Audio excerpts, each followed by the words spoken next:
So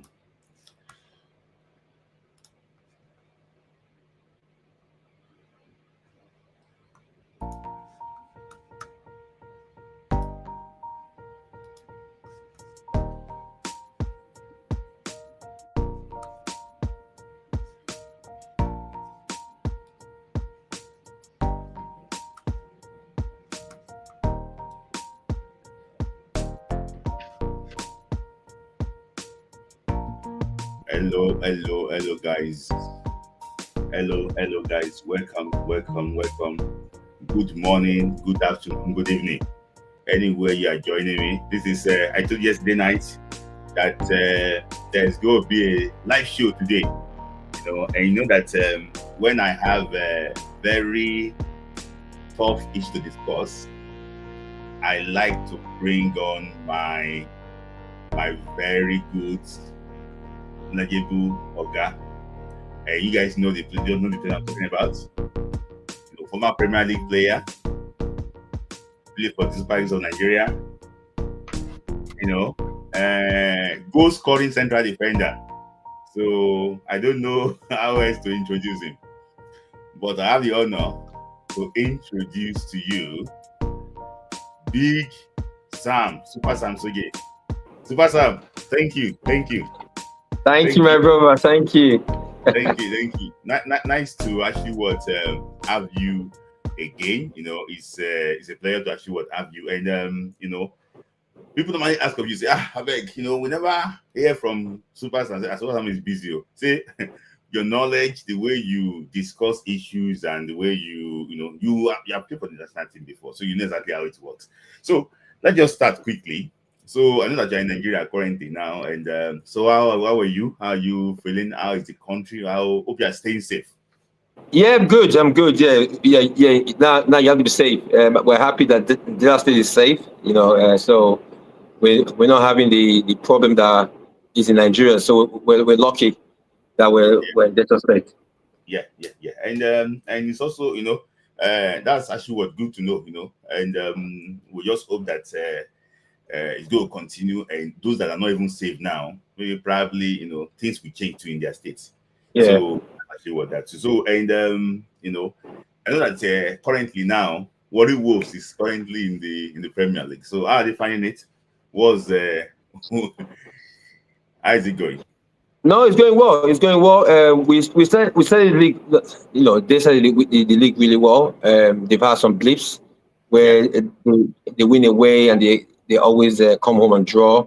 So it's not been all rosary. It's just been learning curve. But right now, I think we should really just stay in the league and see how we go from there. But they're doing well. They just called back the manager.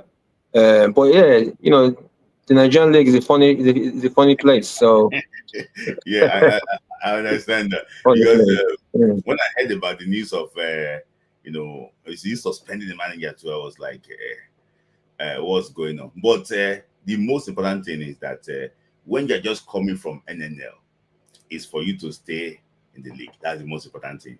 Then probably next year you can start competing for continental, where you probably meet table, maybe you probably even go far in the FA Cup and see maybe you can get a ticket to the continent. So True. Yes. So what about are they trying to build infrastructures to see exactly maybe one time if Warri Wolves they are promoted, maybe they go into the continent, they can play in Warri. I know how passionate Warri fans actually are. I know. We're praying. Hopefully in next a year, less than a year, the Warri Township still will be completed, and to bring back Warri Wolves to Warri will be a big thing for Warri. But right now they're playing away from home, so it's been hard for these players and for the club and for the supporters. So until you come back to Warri, then Premiership is back. But so far, I'm not too much close to the team, so I only check in and know what's going on. But so far, we're fingers crossed. Things are not where we want to be, but hopefully. Then your question about infrastructure, the governor is that person that wants to really build infrastructure. It all depends on the right approach. So hopefully we'll get there. I just think we'll get there. I think we'll get there. Yeah. I also hope so too because Warri Wolf is not a small team. It's a big You know, team. It's a big team. you know a team called the MPA of Warri. You know, Yeah. the MPA then they are like traditional. You know, that was when we Yes. Yes. fell in love with football. The MPA of Warri. Yeah. So Warri is like that is like the home of football. We just hope that Yeah. things actually are back to normal, and the team is back to the top two. So well, when they finish that stadium, we see maybe it's going to be up to cap standard actually. So let's Hopefully, yeah, because the governor is a big fan of sports, so I'm sure he will do what it takes to get the team to the highest place. We got so many top sport administrators. Not all yes, of them do the right thing, but in Warri to be able to nurture that team to get to where we want to get to. Because it's a yeah, big club. It's a big club when it comes to Nigerian league. yes, yeah. I agree with you. I agree with you. So I wish them luck too. I'm just supporting them from one side because I know that if the team qualify for the continent, the governor will Yeah. really invest in the team. And you cannot be playing in Warri and you say that you have 10,000 watches. It's gonna be full. It will packed. It will packed. We've missed football for a long time. The fans are crying for football. So Mhm. hopefully, when that stadium is back, you'll be surprised. You get the biggest crowd in the league because the fans, and hopefully when that time come, the team is doing well technically. Yes, So that brings the fans as well. So fingers crossed. We're yes, looking forward to getting the stadium back and get our boys back to Warri. yes. So and you all know that no matter how we talk about Warri, talk about the other state, talk about the national team too. And I discussed with you just during the World Cup qualifiers, and you said some big things, your opinion about this national team. Now, for the second time in a row, we're not going to go to the World Cup, and this is like probably the first time ever since 1994. So we made our debut the World Cup '94. Since then, if we miss one, we will rectify Wait, next one.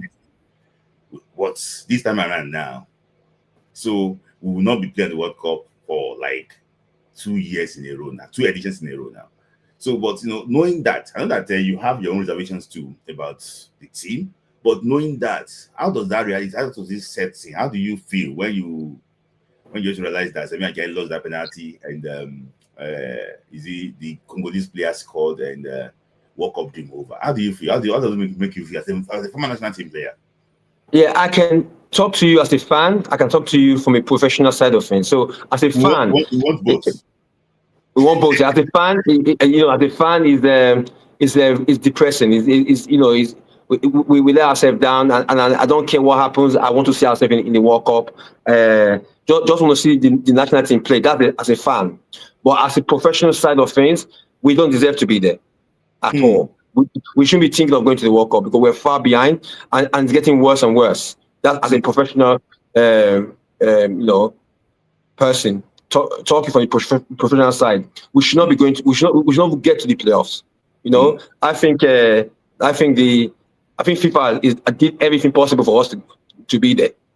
But we don't deserve to be there. I think so. I think we're struggling for a long time now. This qualification for 2 years, two World Cup that we didn't go, didn't happen today. It Yes. happened 8 years ago.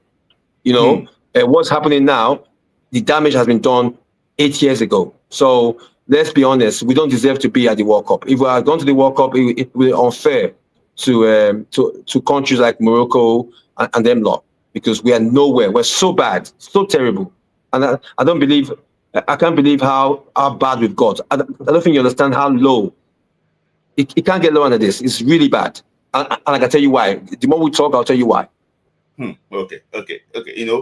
From a fan part of view and also as a pro, but I one thing I like about you basically is that you don't care. You say it the way it is, and that's the reason why a lot of people actually really love you. That the way you defend is the way you also talk to. You are as hard as a nail. You are a no nonsense man. So me too. I felt bad, but deep down I knew that if we qualify for the World Cup, it's like so you did not revise for an exam and suddenly you just passed. It's going to be unfair for those that revise for that exam. So you just passed and things like that. So me, if I knew that, I don't think we deserve to go to the World Cup because things need to change. So, but anytime there's things like this in the national team, there's always blame. People have to take responsibility.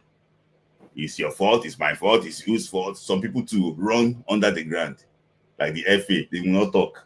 They'll be waiting for maybe probably when people die down. But let me just talk about the lead up to that camp in Morocco. The national team of Nigeria went on strike. They didn't train. They have to because the NFF is owing them, and NFF promised to pay them. Suddenly they arrived in Morocco, the NFF did not show up. So the guys were like, well, you promised, but I don't think it was like avoiding the players, waiting for them to just do the job. And so the boys went on strike. But do you think that they got it wrong then? Do you think that should have been, why did they go on strike when they have a national team assignment? 100%. First of all, I'll tell you from a fan, as a fan, as an ex-player, everyone wants to be in the World Cup. One of those players want to be in the World Cup, yeah? But don't forget, they lost trust in the NFF, number one. Yeah. It's easy for you to say, oh, go and play. And no. They've lost trust and they were so disrespected. Yeah. And what they did, they didn't do that for just themselves. I think they did that for the under 17, under 20, the female, past players that the NFF hold money. That is the real say that they did. And if I was there, I'll probably do the same. The NFL is a joke. It's a joke. When you say blame on this one, the players have got a big excuse. The NFL let the whole country down. I don't think the players they did enough to get there, but we shouldn't get to the players. We shouldn't get the players. The NFF should take the blame, and not just take the blame. They have to quit. They have to quit. They have to leave that. They've got nothing to do with football. And what annoys me more, bro, is the media giving them that platform to still talk. Yes. It's what annoys me. Yeah. How can it's past. So, but if I talk, let's say I criticize the person. Yeah. But I'm not criticizing the person. The former president of the NFF. Yeah. Yes. What is he doing talking about what's happening? How can a coach say to you we lost because of voodoo? That is a sackable offense. Just saying that he should get sacked. Yeah. Then when it comes to the NFF, it's a pure joke. So no one should talk about the players. The players, we shouldn't get to the players because it shouldn't get to that stage in the first place. The NFF made a big mess, and just because we've been struggling with this for the last 10 years, the Ahmadu time has been a disaster, and everybody still are giving him the platform to talk. And I don't understand. That's what's frustrating. Listen, he might watch your program and he knows what I feel about him. He probably, I don't know how he still get the to talk on TV. I don't understand that. And he's taking us 20 years, 25 years behind technically. Then the current NFF president, no clue, man. It's just a joke.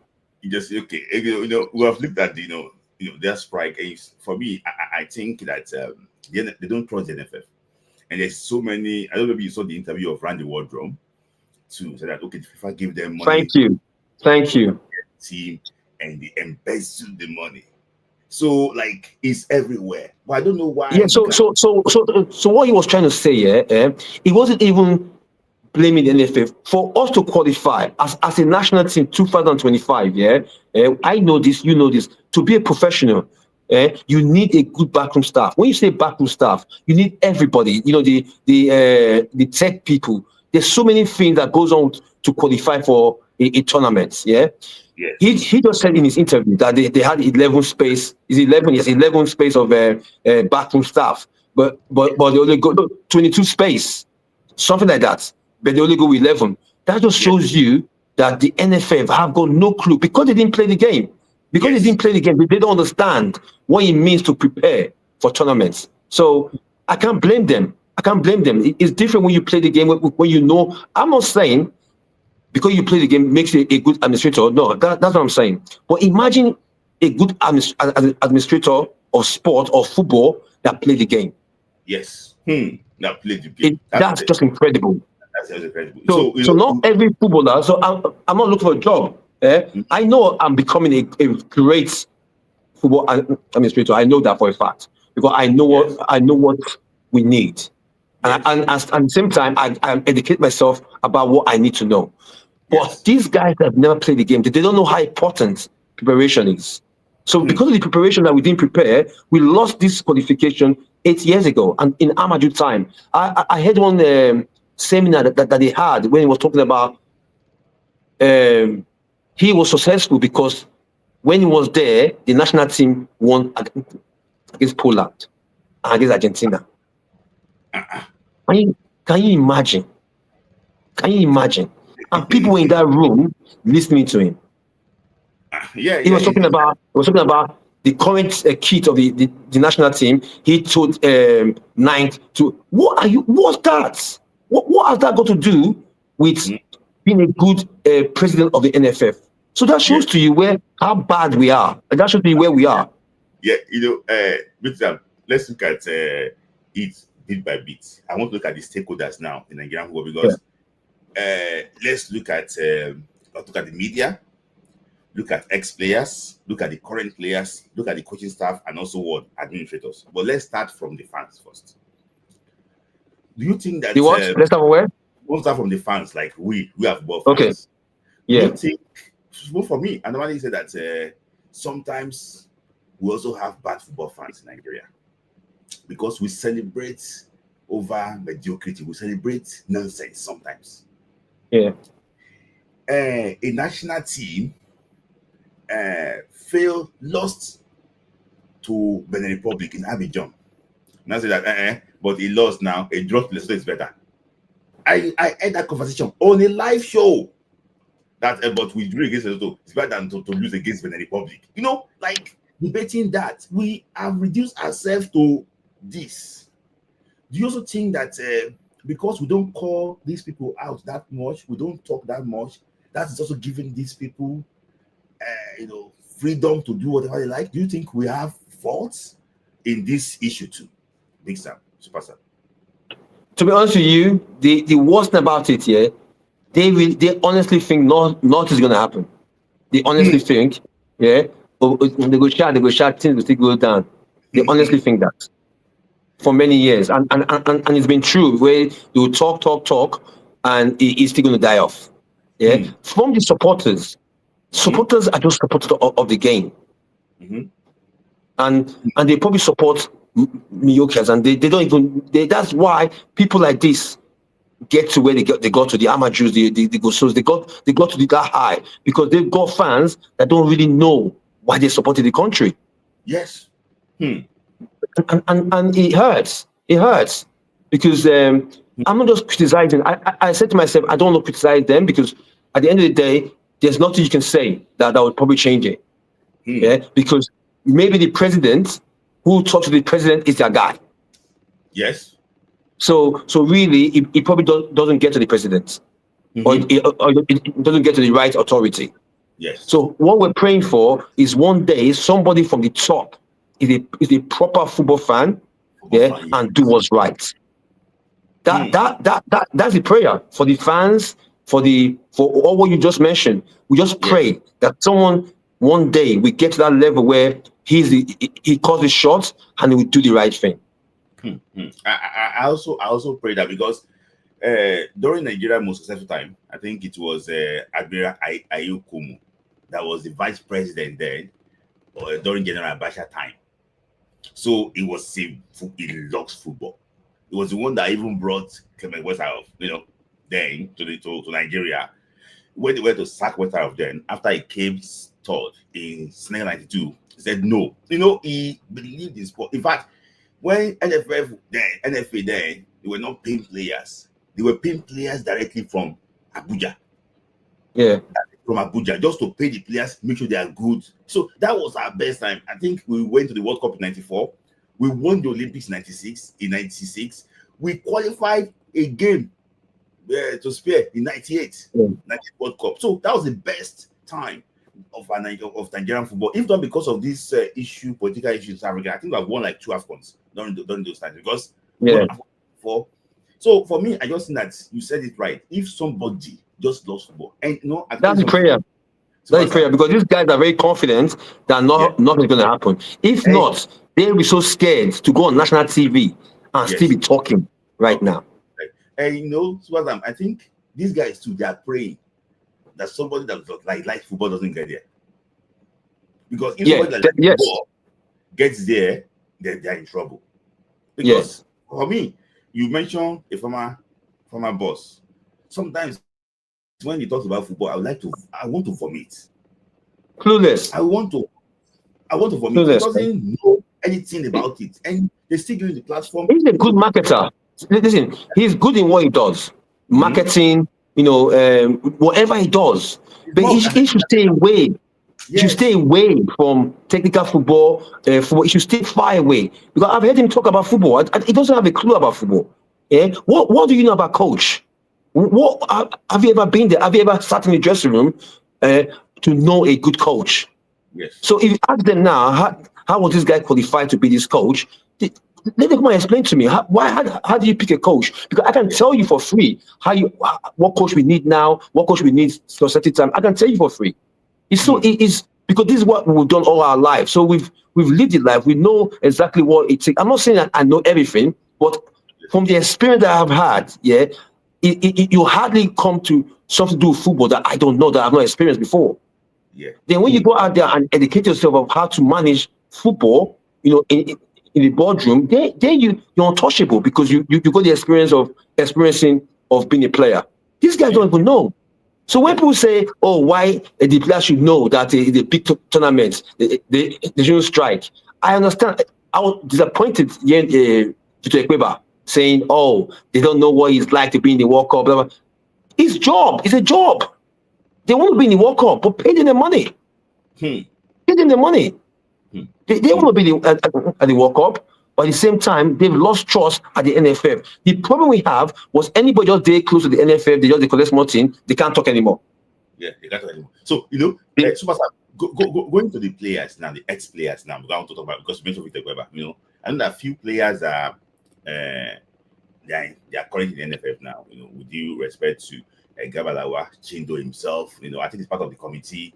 You mentioned Victor Weber, the Prince of Nako himself, and Cerezo himself too, NFF director, Osne Guavon. So there's some few people around too, and sometimes too, I normally see TJ Abangida, I think some of these fans, the players, football union, and I normally see like a duo of Senegal. I know the way they support the Senegalese national team and things like that. Do you think our ex-players are doing enough? You mentioned that if they are close to these people in authority, they are not talking again. So how can we now trust ex-player to also be just being an expert doesn't qualify you to be a good administrator. Just because those guys are the worst guys. They're worse. Listen, I know Eguavon so well. He knows his football, but I don't think Eguavon has a say there. I won't mention name, but you mentioned their names. Have you spoken to these players? Not every one of us that play the game knows the game. So some of them are just talented to play the game. When it comes to talking about football, they don't even have a clue. I'm not. Those names you called, I'm telling you the truth. Sit down with them and talk about football. You'll be like, wow, this guy play ball. So not all of us, but when you listen to some people talk, you'll listen. When you listen to them talk, you'll be like, fair enough, yes, top player, top experience. These guys you mentioned, have you sat down with them, talk about football, or talk about some of them who have the chance to even hold players' money? They're the worst. So I'm not even talking about the ex-players. And they say, oh, we're not together. They don't want some of us to get in, because at the end of the day, when you're being honest and you're smart up there, you try and explain to them how it should work, because they've been in the system for so long, they try to tell you, oh boy, no, they speak English, that politics, you're killing the game. You're killing the game. And these are the people that are over there. They know me, I know them, but honestly, they're the worst. They make all these guys think it's heaven, because they're untouchable. So they go below them and talk rubbish. But when you talk about ex-players, it's not hard to know a very intelligent ex-player that knows what he's doing. Not because they play the game, make them know the game. Yeah, you actually were right, because when we talk about ex-players, it's not all ex-players I think is fit to actually hold any of these posts. So even Victor Nishebe said this, I know maybe you played with him before. He said that if you are an ex-player, it doesn't make you qualify for this job. You must have the right qualification and the right experience too to manage people. It's very important. You play the game, doesn't mean that you know the game. He also said the same things like what Yashu was saying. So, I know that the ex-players now, they are now majority of them are blaming these current players, that they are spoiled, that the NFF have been like this for a very long time, and I have to testify too. NFF has never been good. Even from NFA, see, they have always been problematic. I think people. Yeah, I agree. So, but that time, they still had a chance. They still look for a way. Okay. Yeah, my brother, things are different now. Yeah, I agree.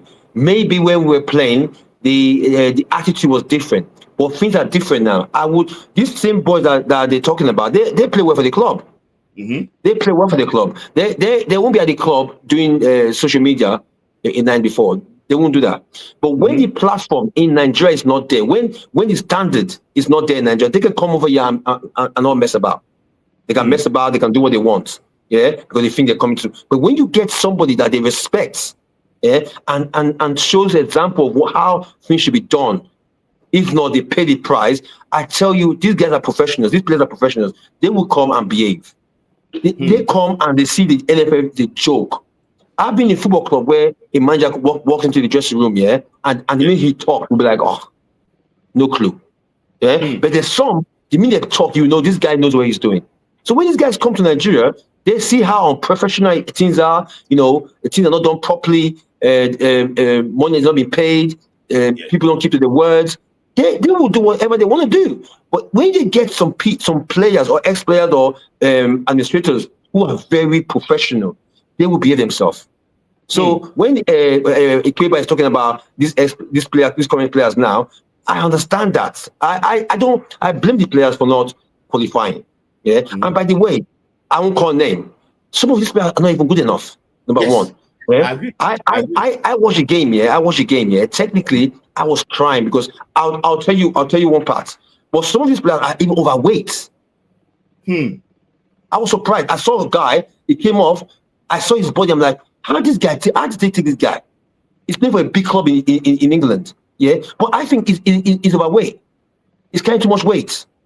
Yeah. I don't expect that kind of guy to run to give you the results. So all these things about the way they carry, what sort of player you want, it comes into play. Let me tell you one small technical thing about that game. Very small. Yeah. I played it back.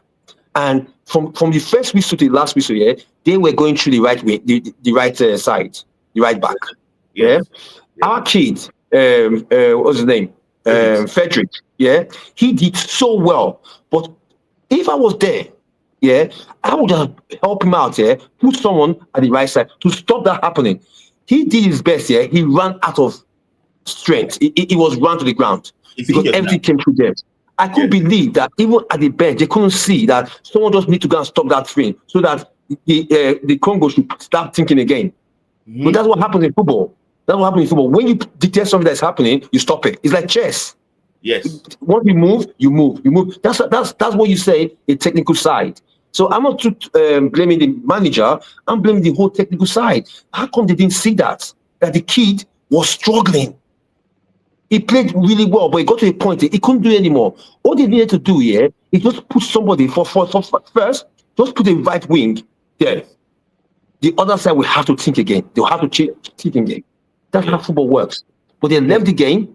They left it, and until it was run to the ground. Yes. So those little technical things, you have to be technical sound to know exactly what to do. But to answer your question, lots of ex-players are one of the problems. The players, some of them are not good enough. I couldn't believe how poor Simon was when he came on. I couldn't believe how he was really poor. I couldn't believe how Chukwueze was that poor. I'm not saying they're poor players. I'm saying playing for a national team, because there's no standard, they play so poor. It was ridiculous. I couldn't believe the attitude of the players. Don't get me wrong, they're trying their best. Yeah, same Ndidi, for example. He's trying his best, but he cannot do what he doesn't know how to do. You're making him do something that he doesn't know how to do. You know, so it was heartbroken to me. Like what you mentioned, Wilfred? Like, what do you think? You say it's limited. In passing the ball, those true passes, yeah, that's not Ndidi's. Ndidi don't have that in his locker. Why do you think he's playing off front, more up the pitch for Leicester? When it was at Leicester, I don't think he didn't have that. He doesn't have that whole true ball. Listen, what we're looking for is what Congo has. Yes. Yeah, those ball players, those round the corner, those players that can take on people. Yeah. I don't know his name, but left footer for Congo. He was controlling the game. Those are what we're looking for.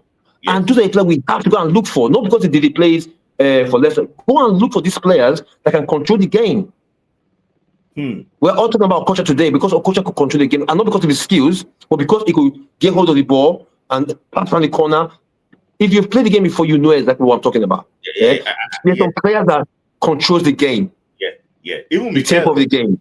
Mikel can do that too, in his own right. Mikel was very good in doing it. It was very good. Mikel wasn't the best of skills or true passes, but Mikel could control the game, calm the game down when he wants, increase the pace when he wants. We don't have that kind of player. No disrespect to Ndidi. We don't have that. Yes, we know that. And you actually were right. Let me just take some quick comments. Let me just say, guys, if you're on Instagram, please go on YouTube. Go and actually watch it on YouTube because I can't take your comment on Instagram. I have to keep on switching. Guys, just go on YouTube and go and join so that we can all be one. We have about around 12 people join. Guys, share the video. We normally reach 300 sometimes. So share the video, guys. It's a very lovely conversation. So guys, on Instagram, final call, go on YouTube, Can't Football 2 on YouTube, go and join. But Super Sam, you've mentioned there's a lot of comments here. So somebody just said that from viral moment said that Super Sam, I admire your understanding of the game, Jare. I doff my hat for you. So that's a viral moment, Thank you for that. Thank you. Viral moment. So you also that a good administrator plus good understanding of the game. We have clueless people at the helm of affairs and football. I agree. I also agree with that. But let's go to the players now. You mentioned the players. I want us to look at it. Your area, your office is the defense line.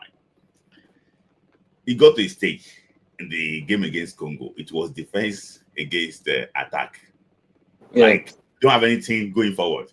They were just coming. I really admire the players because they were young. They could run. Yeah, but they were so tired. I couldn't believe how tired the players became. Even our big man, Bassi, became so tired. Shea played really well. So I was gutted that he missed the penalty, but he played really well. But at the back, let me tell you, individual players, they're good defenders. You don't win anything if you're a good defender as one. You win things when you defend as a team. When I mean this, bro, I'm telling you this from experience. I've done this all my life. When you defend as a team, you guys don't need to keep offside, or you guys already know. You know when to step up. When you know where on the pitch the ball will be. That this is where you have to be. You know when that ball goes backward, you take 2 steps. Or you don't keep it offside. Just take 2 steps forward. If that ball comes, the guy will be offside. You know how to control the game. We don't have. I don't know if they do. I've been trying for a defensive coach for a long time. A sound defensive coach. They know how to defend as a team. I was watching Arsenal play the other day. They had 2 big men central defenders. So 9 times out of 10 times, if you cross that ball, they will head it. So what they were doing, they were so compact. They want you to go down the wing. They want you to go down the wing to cross it. They invite you to cross it because they will win it. You understand? They win. So things like that, is what you have to know as a team. What is your strong parts? If your strong part, you got big boys, they get them to cut story short. Talking about defenders, we have good defenders, but we don't defend as a team. And that is our problem. That's still going to be our problem in the AFCON. That's been our problem for a long, long time. No matter how good you are, even Van Dijk is getting found out now. It's Yes. getting found out now. You have to defend as a team. You know when to step up. You know when to drop. Once the player's head is up, you drop. You drop. Once the player's head is that way, you move up a little bit. It's Yes. simple, but you have to work on the training ground. You have to put in the work in the training ground, bro. When talent till they win game, they don't pass. Hmm. When you're talented, it was when we were playing, when one player will be so talented, they will win the game. That time don't Yeah. pass. Right Hmm. now, you tell players what to do. Their talents make it better. Hmm. Hmm. Yeah. So to answer your question about the defenders here, I was so pleased with them because they were young, they had the legs, they weren't scared, but they got really, really tired. Yeah, I agree. But before I move on, there's one comment to that, from a very good friend of the house, Sport Grinder. Said that Big Sam, thanks for your presence tonight. He said, however, we all know the problem, but what can we actually do to change the current status quo? It seems hopeless. So, is someone the person that said that there's no hope? But I can before answer we, that. I can yes, answer that. Easy, easy. It might not be the result, the answer he wants, yeah, mhm, but I will answer that question. To be yes, honest with you, if we really want to get anywhere now, forget the Super Eagles. hmm, We need to get our age grade, yeah, squad on a 17, on a 20, yeah, the local league on a 23, yeah. We need to get those things structured. If we get a structure, yeah, I'm telling you, the Super Eagles will be unbeatable hmm, because we don't have that structure. Where is the next Osimhen going to come from? hmm, hmm, Because all the players you're seeing now, they all played on the 17s. They all played on yes, the 17. yes, Yeah. So right now, if we're talking about next year now, we don't have one player that's going to come through because the yes, system is dead. And the local system is dead. The local league is dead. I'm here in Nigeria. I know what I'm talking about. The local league is embarrassing. So don't even talk about inviting local players. Forget that. Yeah. Look at Rivers United that played. Yeah. Shame Kashmir. I played in this country. They're so skinny, so skinny. They're not fresh. That legs are so thin. You can't see that the professional players because you know why? They don't train properly. They don't train properly. They don't eat properly. Yeah, yeah. It's all stylish because they're not properly coached. And I'm telling you, you might laugh, but it's true No, fact. no, no, It's a because disgrace. I'm enjoying it. It's a disgrace. I watch them play. Me the shame to watch them play. Skinny, old, and maybe they're not old, but they don't take care of them. They don't take care of them. Drink water. Drink water. Eat properly. Get in the gym. Their legs are so skinny. They couldn't even put two passes together. It's so embarrassing. So don't even talk about the local players. Yeah, because we're not even there. So to answer the guy's question, what do? We need to go back. I won't use the word drawing board because there's no drawing board. Yeah? We need to go back to basic, yeah, and get those natural talents come through the system. It might be foreign players, it might be local players, but we need to get on a 17, on a 20, 23, up to scratch to be able to get our national team to play well. Yeah, so Gainda, thank you for that answer. I will still go back to this question later because I don't want to break this because it's like the book where I write down something here. It's like Big Sam, Super Sam, Siam. Because when I talk small now, my next point you they talk enter. So Okay. I want to talk on the players again. There is this thing about the goalkeeper, Sandy Wabali. People complain bitterly about him, about how was he, I don't use this word, about how eccentric he was. Like just beating players up, just doing different things on the go. So I know that you are a tough player, is that part of toughness too? No. The best thing, the best compliment for every keeper is safe. You have what's the English word? You have confidence. Not confidence. You have, I can't remember the word for a keeper. If I Okay. was there, it will not be in goal for us. Mm-mm. It will not be keeping. And no disrespect to him. He might have gone through some family issues, but where we are right now, that's why we need psychologists in that camp. You need someone to be talking to these players. But if I was there, I would not play him. He was not. He's not stable. You can't trust him. You can't trust them. Yeah, even as tough I was, yeah, you have to trust your players Yes. that he will. It's like going to the war. You have to trust your guys that they won't let you down. One, but you don't know what he's going to do next. But if they had a psychologist in that camp, yeah, and speak to him and let him know what he's doing wrong, you need to calm down. Listen, the first game we played, yeah, we scored 4 goals. Yeah. Can you believe the 4 goals we scored? One by the go celebrate with them. What are you doing? What are you doing? Yeah. If a last minute goal they score now, keepers, yes. What are you doing? Going to celebrate every goal with Osimhen? Stay in your goal and concentrate. How many keepers you see to score 5 goals, to celebrate the 5 goals, to run down the field, go celebrate? That shows you that he's not even concentrating. Too much attention. He lost the attention. Yeah, the pointing here, the doing this. If I was playing with him, I was like, hey, calm down. Calm down. So to answer your question about the goalkeeper thing, yeah, he's a good keeper, but don't forget which day he left the local league. So don't overthink his he only left a couple of years ago. Yeah. You understand? So he only left a couple of years ago. So that whole home base thing still there, body. No disrespect to the guy, yeah. But if you talk to him properly, like the psychologist, speak to him in his room, yeah, and make him understand what he's doing wrong, yeah, and let him know.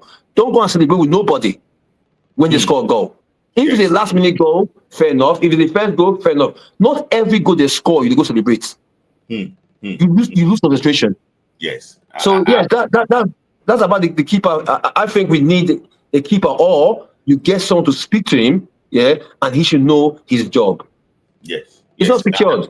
It's not secured. I agree. And let's just slightly move on off the pitch. Let's just rush through this thing. You have mentioned midfield. You've mentioned about the captain of the team. Currently with Didi, you've mentioned. But what just surprised me, about this team was the lack of energy in that midfield. We used to know Wilfred to be someone that, they call him double engine, means of how the grounds he could cover and everything. That second half against against Congo, he gave everything to your very good friend, Frank the Tank. They gave everything to Congo. The Congo guys are just 22. They ran the show. It was like no. They did really well. I think the manager killed them. They each brought fresh legs. Listen, it's easy to run. You cannot run 90 minutes without the ball. Chase the ball. You can't do that. You can't cope. Those boys were very good. Congo boys. I can't remember the guy. The guy with the left foot. The little one. They were very good. Yeah, they were very good. They were popping the ball around. Yeah. They worked hard. Frank is a good friend of mine. He worked really hard. But I thought the coach that brought fresh legs. You can't let them run 90 minutes. Yeah, it was too much. He got the personnel right, but I think he got the system wrong. When you saw that they were struggling, yeah, they couldn't get close to them. Frank couldn't get close to them.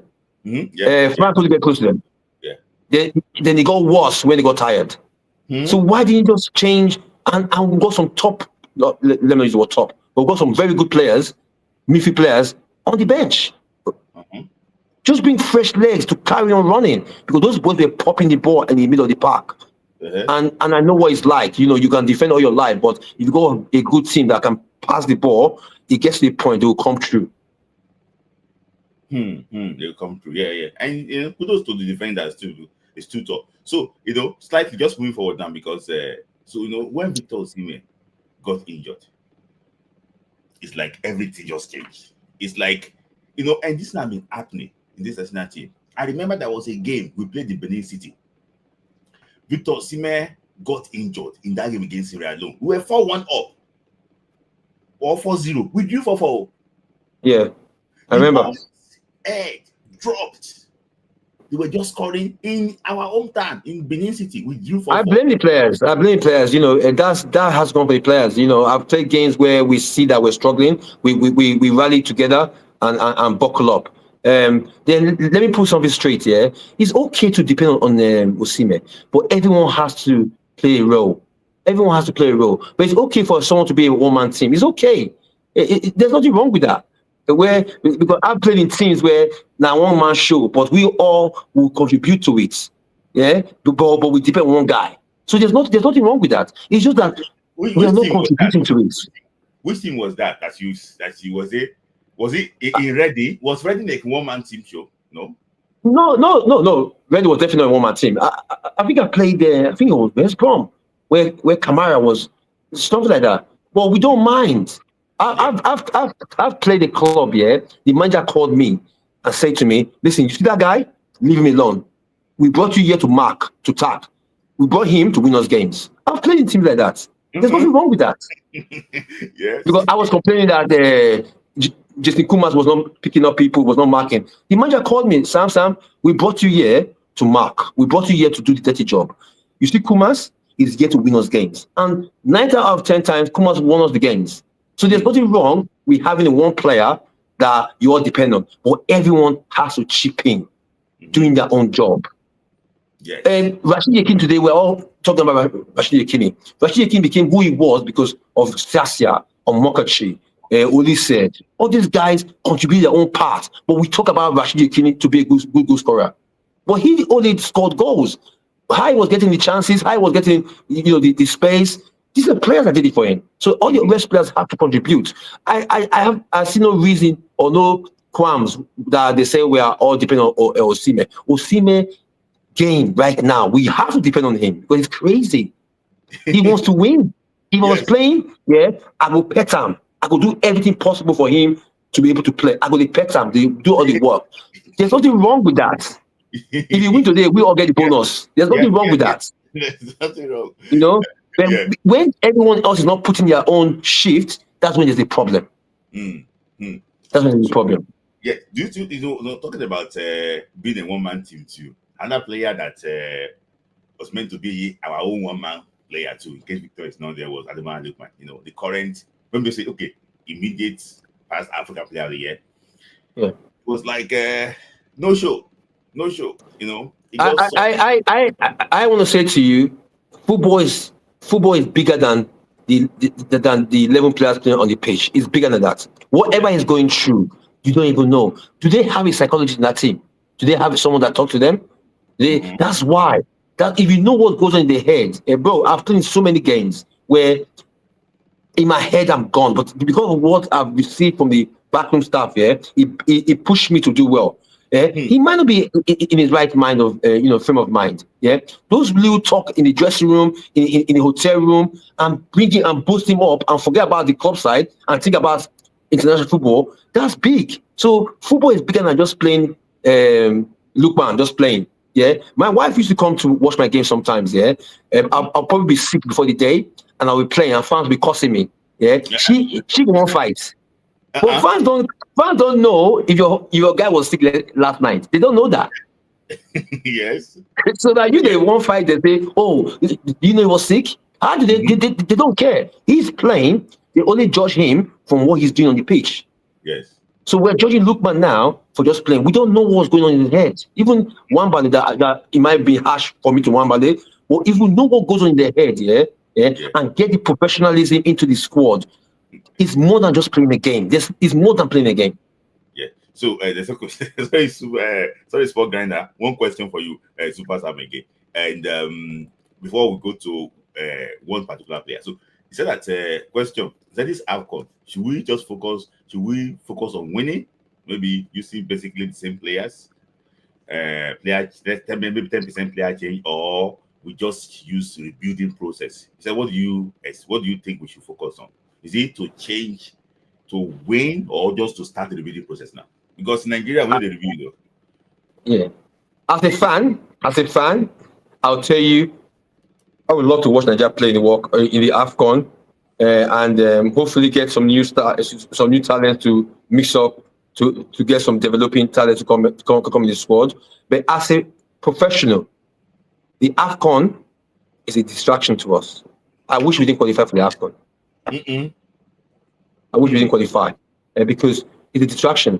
But talking about the players, I'm talking about it's not about a tournament. Why is it a distraction? Why? because we need to fix our house.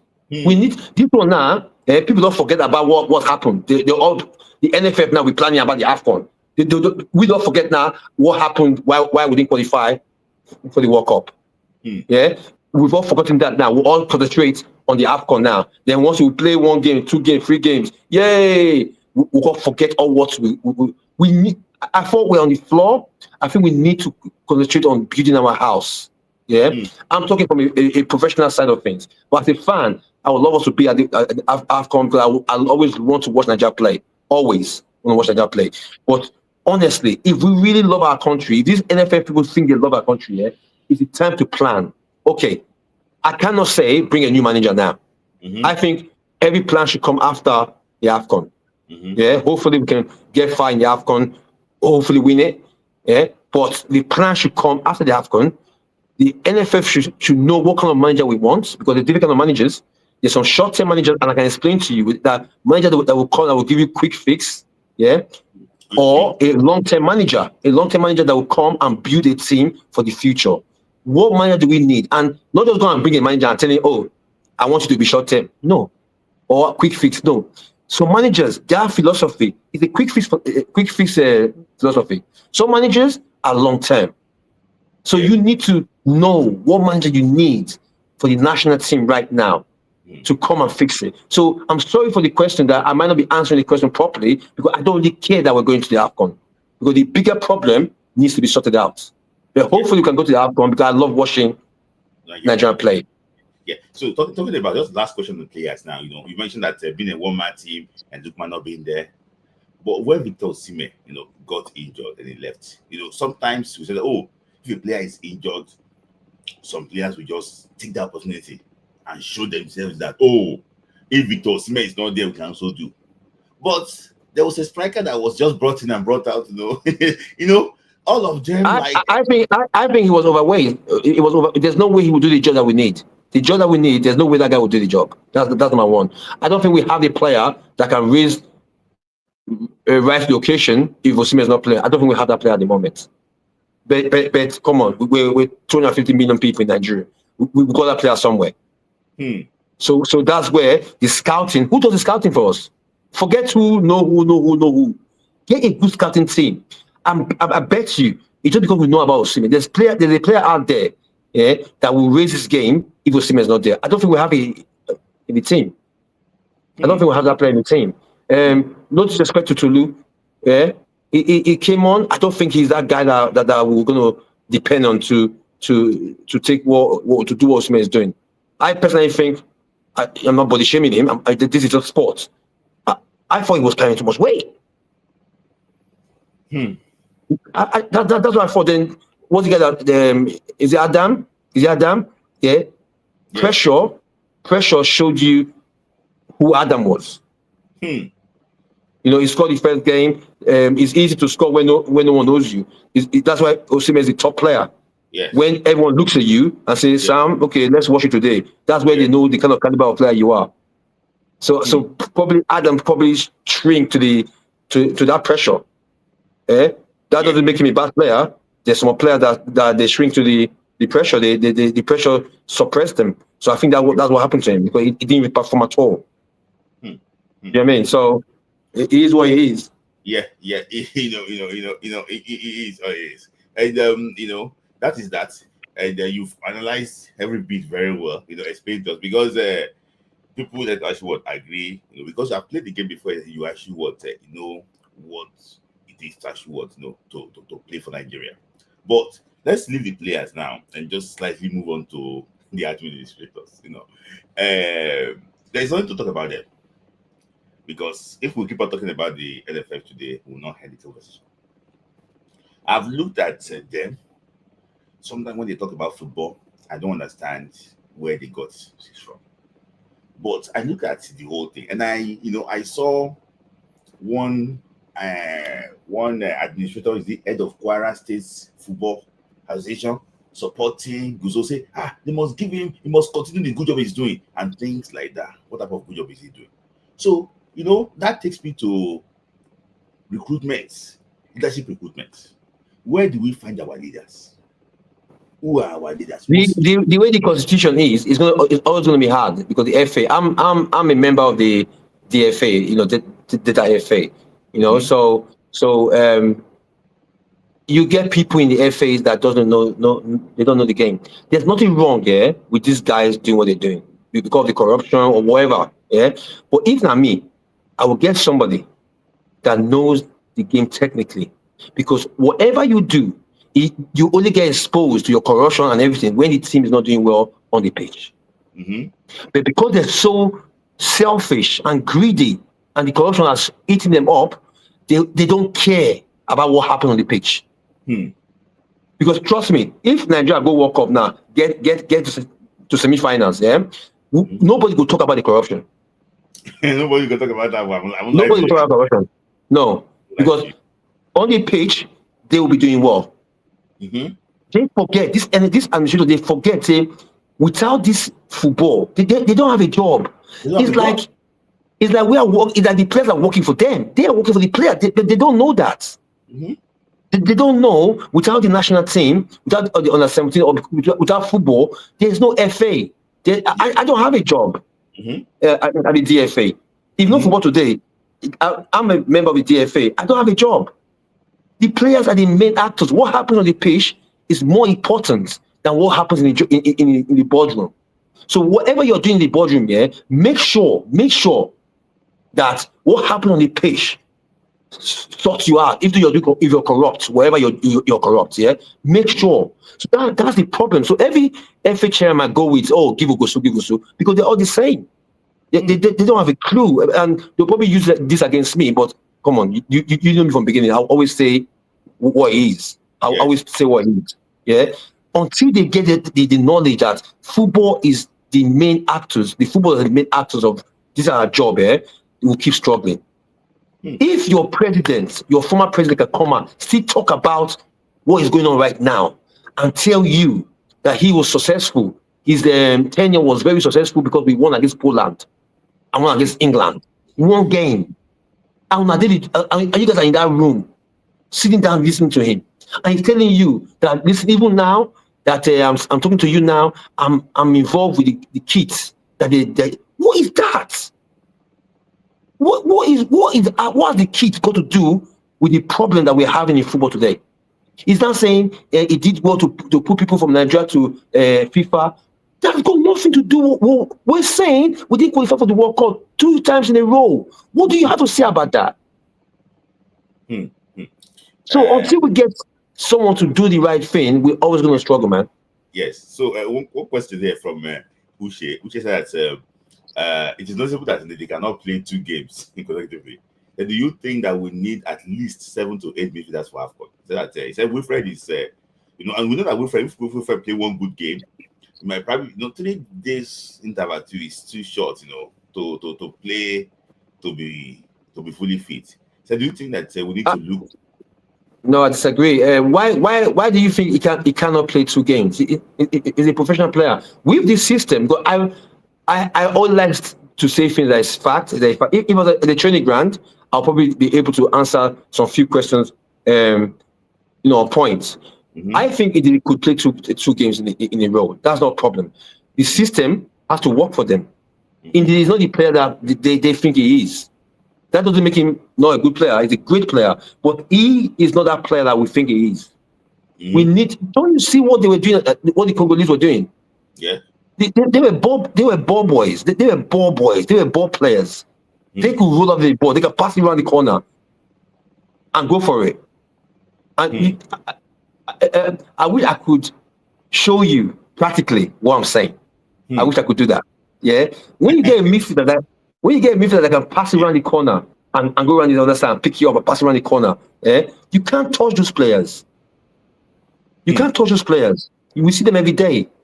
That I mean, you pass it 1 touch, around the corner, bam, 2 touch, but you can't beat them. So indeed, is what it is. But we need those players to control the game because we are Nigerians. We need to control games. We can't get players that are going to be defending.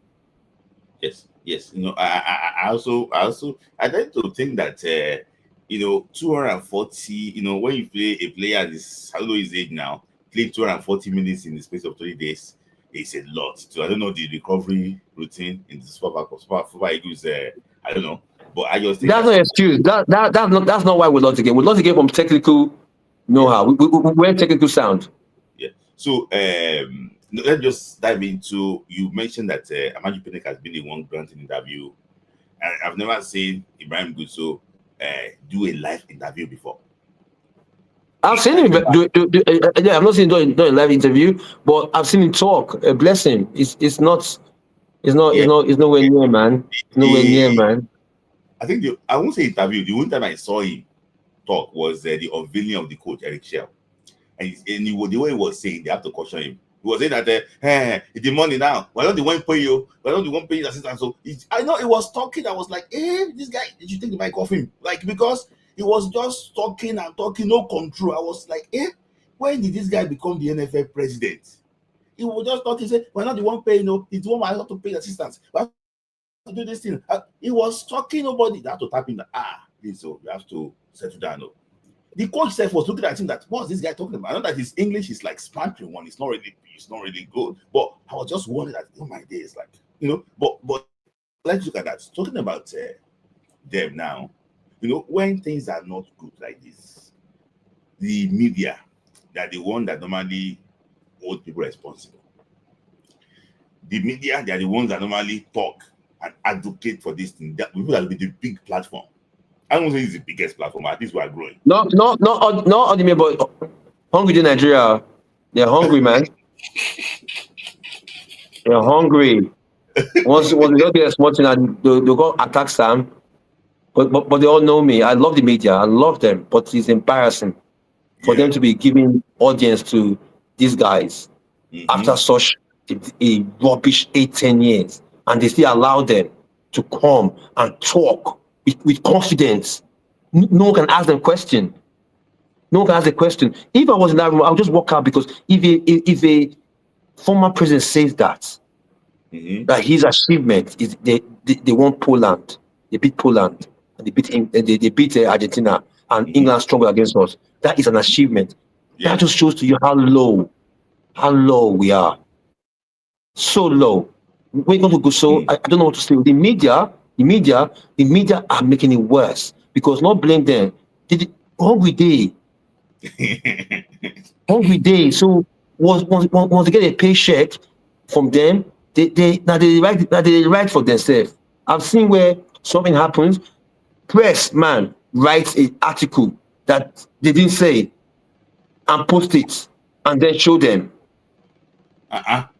Yes, now they will write an article that it wasn't them saying it. They win award everywhere. They go there, pay for award. They win award everywhere. When someone that knows the game, when someone that understand you are a rebel. But they don't know. We know. I didn't just play the game. We see the game differently. Like I've got some teammates in the dressing room. We know exactly who's going to be a manager. That I got a team. I always talk about him. Kevin O'Connor. He's a coach now at Brentford. He got me moved to the Premier League. Because the way he talked on the field, he always controls me. He always tells me what to do, where to go. I always knew he was going to be a coach, and it turned out to be a coach. So even from dressing room, we don't know the ones when we say they're talented enough to be coaches. Yeah, yeah. The coaching impact, I think for me, I think we need to sort out one. If you want to retain the man, you have to have a big backroom staff to support, because you have to get someone that can read the game. I was watching that game, I was saying, oh my God, what you just do is like chess. We can see they coming from the right wing, from the left wing, What you do, just put a man in front of Frederick. You make them think now. They have to do something now. So when you do something else, then you plan. But they left it the whole game. And they ran Frederick to the ground. He had nothing left. Yeah, the boy is here now. So and that's actually what running. So talking about we want to talk about way forward now, recruitment to the national team. I know that you should have played for the Nigeria under age before. I think so. I don't know, maybe when the Coach Keshi was in turn and one assembling the Yeah, team, were you part of the team then? I was part of the team early doors. When in Jos, when Yeah, yeah. late Christopher Justice was captain. Was the captain, and Yeah. I don't know if I think this guy was there too, Chris Obodo. Yes, then they went to. I then traveled. Then I didn't went away. Okay, you went. Then they went to Benin. Yeah, yeah. I was part of that team. That's it. And you know that that team did not really do well in Ethiopia, but still, No, those that even played, just Christopher played a year after, Obodo. the World Cup. Obodo played, for Nigeria. Played in Syria for Fiorentina, big clubs. You see all those players still come out. We had a very good youth system then.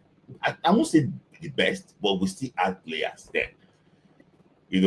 Coming from just winning the under 17, Yeah. we won the under 17 World Cup, we were probably 4 years after, and things like that. Talking about players recruitment now. When this guy became NFL president, he said that under him, nobody born abroad will play for underage Nigeria. Do you think it's a fair comment to make? You don't need to put those rules. If you get your system right, the best players will play. Whether you're coming from abroad or in Nigeria. But let me make it easy for you.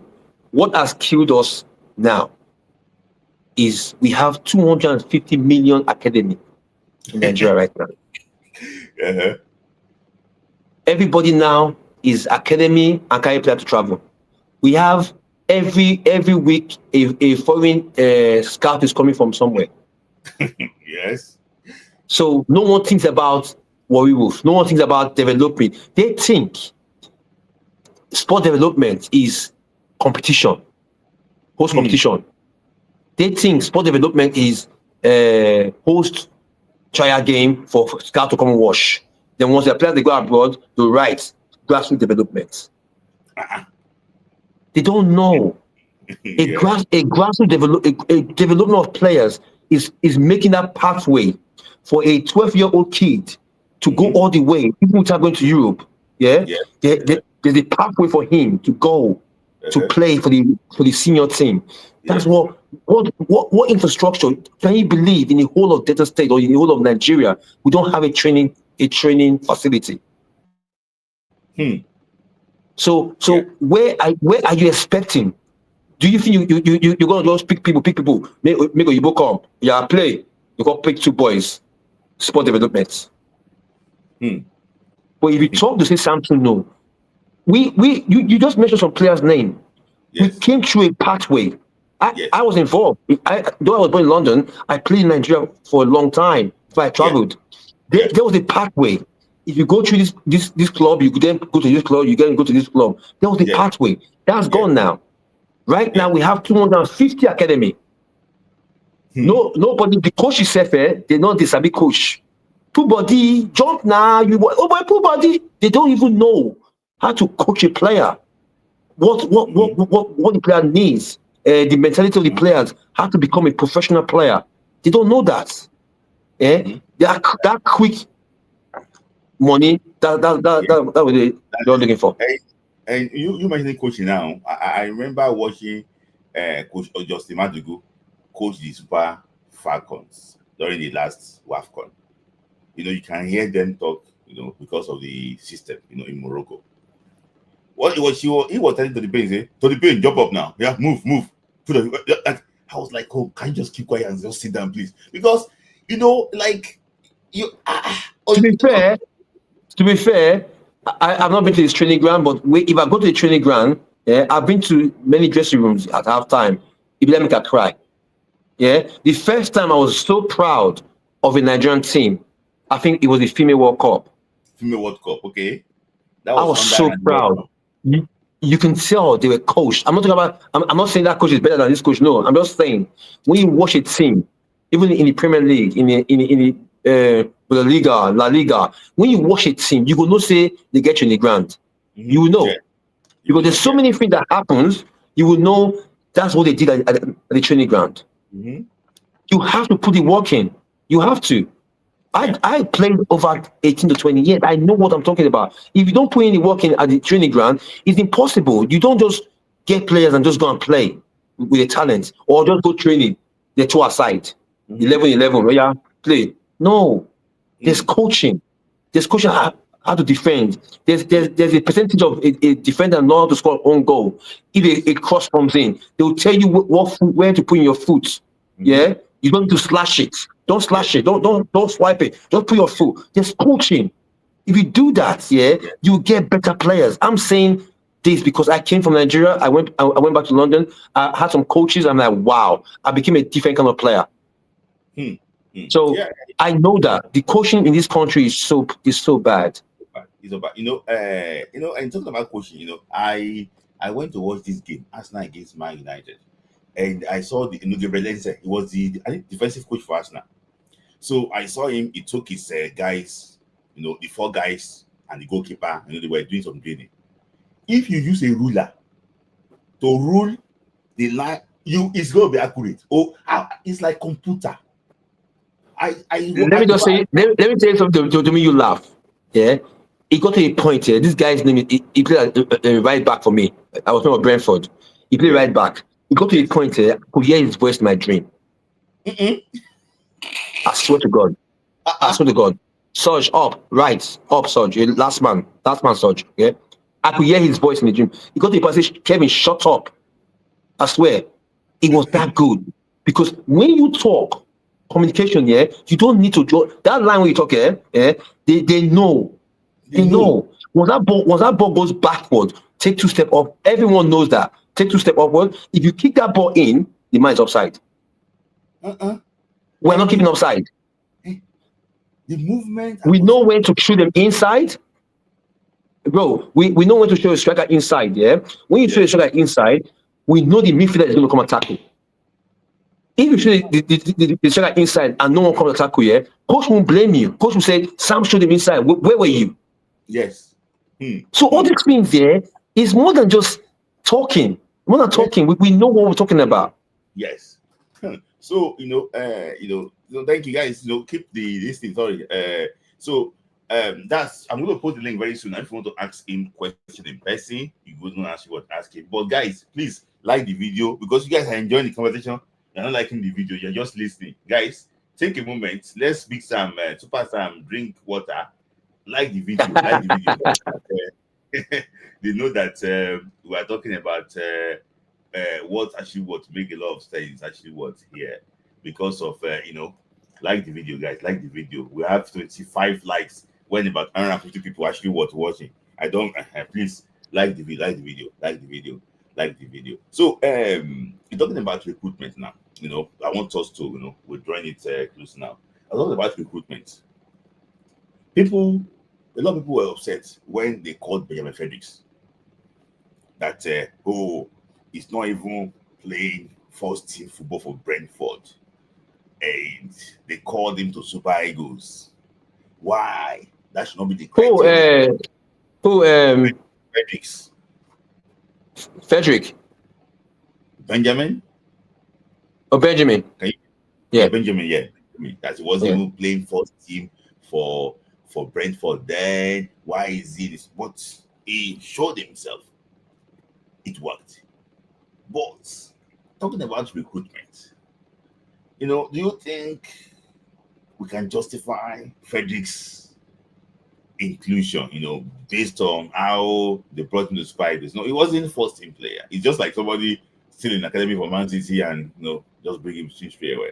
He's lucky. He's lucky he had the chance to play because like you said, they'll probably not take him.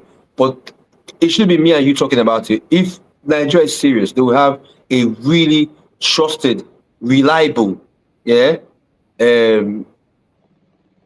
guys that goes out for scouting. And how do you go out for scouting? You just don't go out and see a defender and say, yes, that's a good defender. No. Your coach philosophy determines what kind of player you go for. Yes. So, for example, if your coach loves playing from the back, you have to go there and look for a ball player defender. Yes. Yeah. So Benjamin was very lucky that he had the chance and he took the chance. Yeah. He's a good player and I knew he was going to play well against the former Arsenal player because he was young. He could run. He could jump. He had both feet. He could pass the ball. So let's say there's so many players out there that's like him.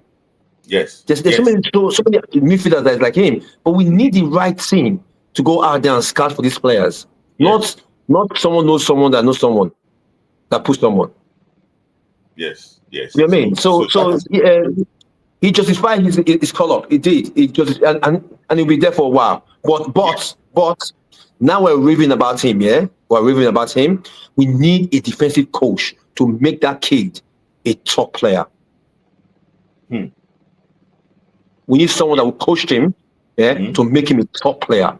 Because if you leave him, he's not going to fulfill his where he's meant to be a top player just by himself. You need someone, a defensive coach that would let him know what he can do, how he can improve. Yeah, that kid will go so far because he has all the attributes to be a good player. A good player, and coming from a defender like you, because when you talk about how good a player is as a defender, I know say that guy don't try, because a lot of people still say, but for you to say that you're really impressed with him, because I know that if you see a player as a defender, this is your department. 100%. 100%. And it's good that the boy is also from our I won't say our league, because when he was in the league, he didn't play. He said he was too young when he was in the league. So he was playing for Nasarawa United there. He was immediately on the bench for Nasarawa United. He was even playing right back sometimes. So I'm happy that the boy is like, I know he's a very talented player, and actually he's getting that this now. So I can't end this conversation without talking about the captain of the team currently, William Troost Echo. Okay, let me talk about Ahmed Musa, because he's still the captain of the team. But I don't know, maybe he's officially not retired for the national team. Maybe Musa is still trying to get, to see if he can get a club and still come back to Super Eagles again. I don't know, but because no, I don't think he is. I don't think he's doing it. I think he knows his time is gone, and there's nothing wrong with that. Even the current captain, he has not retired from the Super Eagles. Did he say that? But it doesn't. It feels. See, before I stop playing, no one can tell me. No one can. I have to retire myself. Yeah, but sometimes if I go too far, you have to do it for me, and by doing it is by not inviting me. So in a way, we all know Musa will not get one more call up. He won't. We know that he won't get a call up. For our current captain, there's nothing wrong, bro. Every time everybody comes and go because he did well. He was the MVP for the last AFCON. That's how good he was. So it can't run. There's nothing wrong with that. I retired when some guy ran past me. I went, nah, that's not me. That's not me. You know what I mean? So he can't do it anymore. He's carrying so many injuries. So, but to him, he can do it. Now, up to us, or up to the manager to say he can't do it anymore, because he can't, and he should be proud of himself. To have such a career with the national team. I wish I did, but I was always injured. Yeah, so he should be very proud. But there's nothing wrong with him being left out, because his time has come and gone. There's no way he will play 2-3 games for the national team and play well, because they will run past him. Age they come, it's normal. If people are taking it too personal, it's normal. His time has come and gone now, and he will go down in history as one of the best defenders that Nigeria ever had. Do you think that we can rank him close to Joseph Yobo, Taribo West, or late Kisto Stephen Keshi? No. I think he's a good player. I think he did well. To go to a tournament and play and a defender become an MVP is not easy. Yeah, but I don't think he's at that level of the Yobos and the West. I don't think he's there. No, he's nowhere. And no disrespect to him. To play for your national team that long, to captain the national team, heads up for him. Love him to bits. Yeah, but I don't think ability-wise is at that level. I don't think so.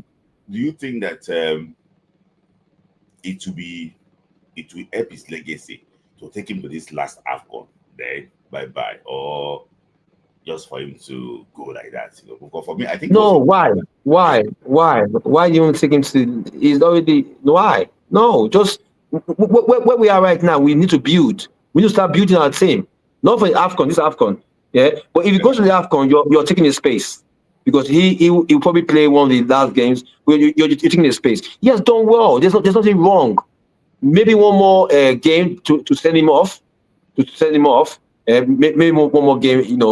After the AFCON, one more game, you bring him in to send him off. But if you're going to the AFCON and you're serious to win the AFCON, why take his space? Why waste his space because you just want to take him there? It's not good. So there's no need. I think he has already made made it easy for everyone else by saying he's retired. But it's not actually a bit officially. He just told his teammate that he might not be with the team during this actually what AFCON. Oh, okay. To answer your question, I don't think they should take him. That's my opinion. I don't think he should go as well. If I was him, I wouldn't go. But listen, if you put a name, he could go. We footballers, if you come in now, I believe I can still play. I play X football now, yeah. I play X football now. My head can play, my body can't just do it. But in my head, I still want to do what I want to, but the body can't do it. The knees are the same. So I don't think he should take his space. But a good player. Yeah. You've actually that said everything you've actually spoken about. But I have, I think Evan D want to actually ask you some few questions before I actually wrap it up. So Evan D, I'm going to actually just bring him on here. And I'm happy that the internet is very good in today. Like is when it's in London, I'm confident that the internet is top notch. So Yeah. yeah. So Evan D, thank you for actually for joining. I know that you'll be listening to the conversation for close like 1 hour 20 minutes now, and you want to say some few things to Sodje. So welcome, Evan D. So what Yeah, was before Super Sam, I greet you. So before Can you hear him? I ask the main question, I want you to tell us the game against France, the friendly game. I can't hear. you can't hear Can you? you hear? Can you hear me? You can't hear me. Can you hear me? I can hear you. I can hear you. Smith, can you hear me? I come. can hear. Okay, you might just tell me what you said because I cannot hear it. Okay. Oh, you still can't hear me? Okay, can't hear. yeah, I can hear you now. I can hear you now. Yeah. I said before I ask my real question, let me go to this one first. It's just a way, like before the game against France that you played in that game, Nigeria won against France. What was the plan going to, pre-match? Okay, this is how I want to approach this game, because the French team, they had Dihara, they had Vieira, they had a very solid midfield. They had, all those players that played that, they were like top players. Top players. Top players. Yeah. What was the plan before the game that this is how we want to play? Can you share with us? Yeah, people underrate late Shabi Amadou. Yeah. People underrate him, man. They underrate how good it was. It was a good. He had some good ideas, and he knew exactly what he wanted. And what he said that day, first of all, we can't go and get beat silly. Let's not go out there and lose 4-5-0. First of all, yeah. Second of all, he put players on the pitch that could play. The Kanu, the Uche brother. Yeah. So we had ball players. So he had a system where he knew we were solid at the back, but he wanted also to have the ball. Yeah. So the good thing about it, we went in, we concentrated for the first 10-15 minutes to make sure we could not reach 4 or 5. Let's try to put them first. Yeah. Then when after the 20 minutes, then we started playing. But yeah, we were so confident about going out there. We didn't know we were going to win, but we're very confident. Good. Now, what I see, this is our present team, and it's been like that for some time. We like you said, we're not scouting enough. What kind of you played in England? You are more or less like with the English system. Have you seen any player? Because I think the problem of our team is largely the DM, CM, AM. that middle, that ring, we have a major problem with that ring because they are the ones. Because I watched the AFCON 2013 live, the final at the stadium. Wow. Mikel was able to control that game because the Burkinabes decided to put Charles Kabori on Mikel. That they also had a plan, but Mikel was able to control. But Just now we had players who could run pretty well. Onazi and Sunday Mba who could run, go forward, and also quickly come back. And that is what you see with the Arsenal team today. You've got the Spanish boy, Zubimendi, who can sit, who has Yeah. ball sense, can pass the ball pretty well. And you have the other pivot, the English boy, Declan Rice, who can Yeah. run and also a good recovery rate. We don't have that in Ndidi. Have you seen any player around England, or do you think there's? Have you seen? I know NFF is not paying you to do a scouting job, but do you Yeah. think we have the players that can replace? Very good question. Can you hear me? Can you hear me? Yeah, I can yeah. hear you. Yeah. Very good question there. But it goes down to what system are you telling me? If you say to me, Sam, imagine that you're playing for the Arsenal. Yeah. Have you seen any player? I can tell you. Yeah. I don't know what system we play at the national team. So for me to pick a player, I don't even know. Because but if I know a system, this is the way we play in the national team, I can pick a player that say, I think this player will suit this system. I think this player will suit this system. We don't have a system. I've watched the national team for a long time now. We don't have a system. We go there and I don't know how they play. So I don't really know what kind of player that will fit them. But if you give me a job to go out there, knowing the philosophy of the manager, yeah, I will tell you such player will suit the system. Such player will suit the system, and that's what we need in the national team. Mhm. But just to make it easy for you as well, yeah, playing at the national team, playing for football clubs, yeah, there's nothing. You can't buy midfielders who wants the ball, who keep the ball, who play that run the corner. You can't buy that in any system. In any system. I was very brave when I was playing. You know, I go for heavy header, tackle. But there's a different bravery when it comes to holding on to the ball. Yes. I've played with some players, yeah, we're playing some hostile crowd, yeah. They will say, give me the ball. They will say, give me the ball. Those are the players that we need. We don't have that in the national team. I think that's part of the problem we had on that day. Some of our midfielders were scared to collect the ball under pressure. They were tired. They were Yes. tired. Some of them. They were Look, so tired. I watch football. Look, what I realized, what I noticed to me on that day, because I had stopped watching at 68 minutes because I felt no point to continue watching this game because we were just there. What I saw was, if you watch again, the Congolese, they lined 4 players in the middle. The attackers, they have this understanding that our defenders are not really ball playing defenders. So they come with that pressure, they close us up quickly. But again, they also had a challenge because when you close like that with 4 players in the middle of the park to block the passing lanes, there's also a space behind. And that was the opportunity we had when Lookman, they closed us, but that space behind was, I can't remember the player that played the ball to Lookman that was supposed to punish them. Wilfred. Now, good. You see, if you watch the Bayern Arsenal game again, Arsenal did the same thing. But when you have good midfielders, good passers, who can pass the ball pretty well, that was why Arsenal conceded that goal. Now, we don't move the ball quicker in the final third. Our players, I watched the team when they played in Dallas. I saw Cyril Dessers always making the runs. They won't give him the ball when he makes that run. And our coach, the former coach, said, this is the problem we have. We don't move the ball quicker in the final third. What do you think about that? Us moving the ball quicker in the final third. Even if we qualify for the 1 goal, we're going to be punished. The question you just asked, that's the answer. You get a player who can take that ball quick and pass it forward. Not sideways passes. You get a player who is brave enough, because that's another way of being brave. Because it's so easy. I can play in the middle of the park here and they'll give me the ball right back, give me back, left back. where your brain is when you take the ball and pass it forward. Yes. Those are different. Those are different level of footballers. When they get the ball, the first thing they want to see is pass the ball forward. We need those players. We don't have that. It will be you see today doesn't have that four pass. Yeah, once in a while, because some players that got that you get a plan run the corner.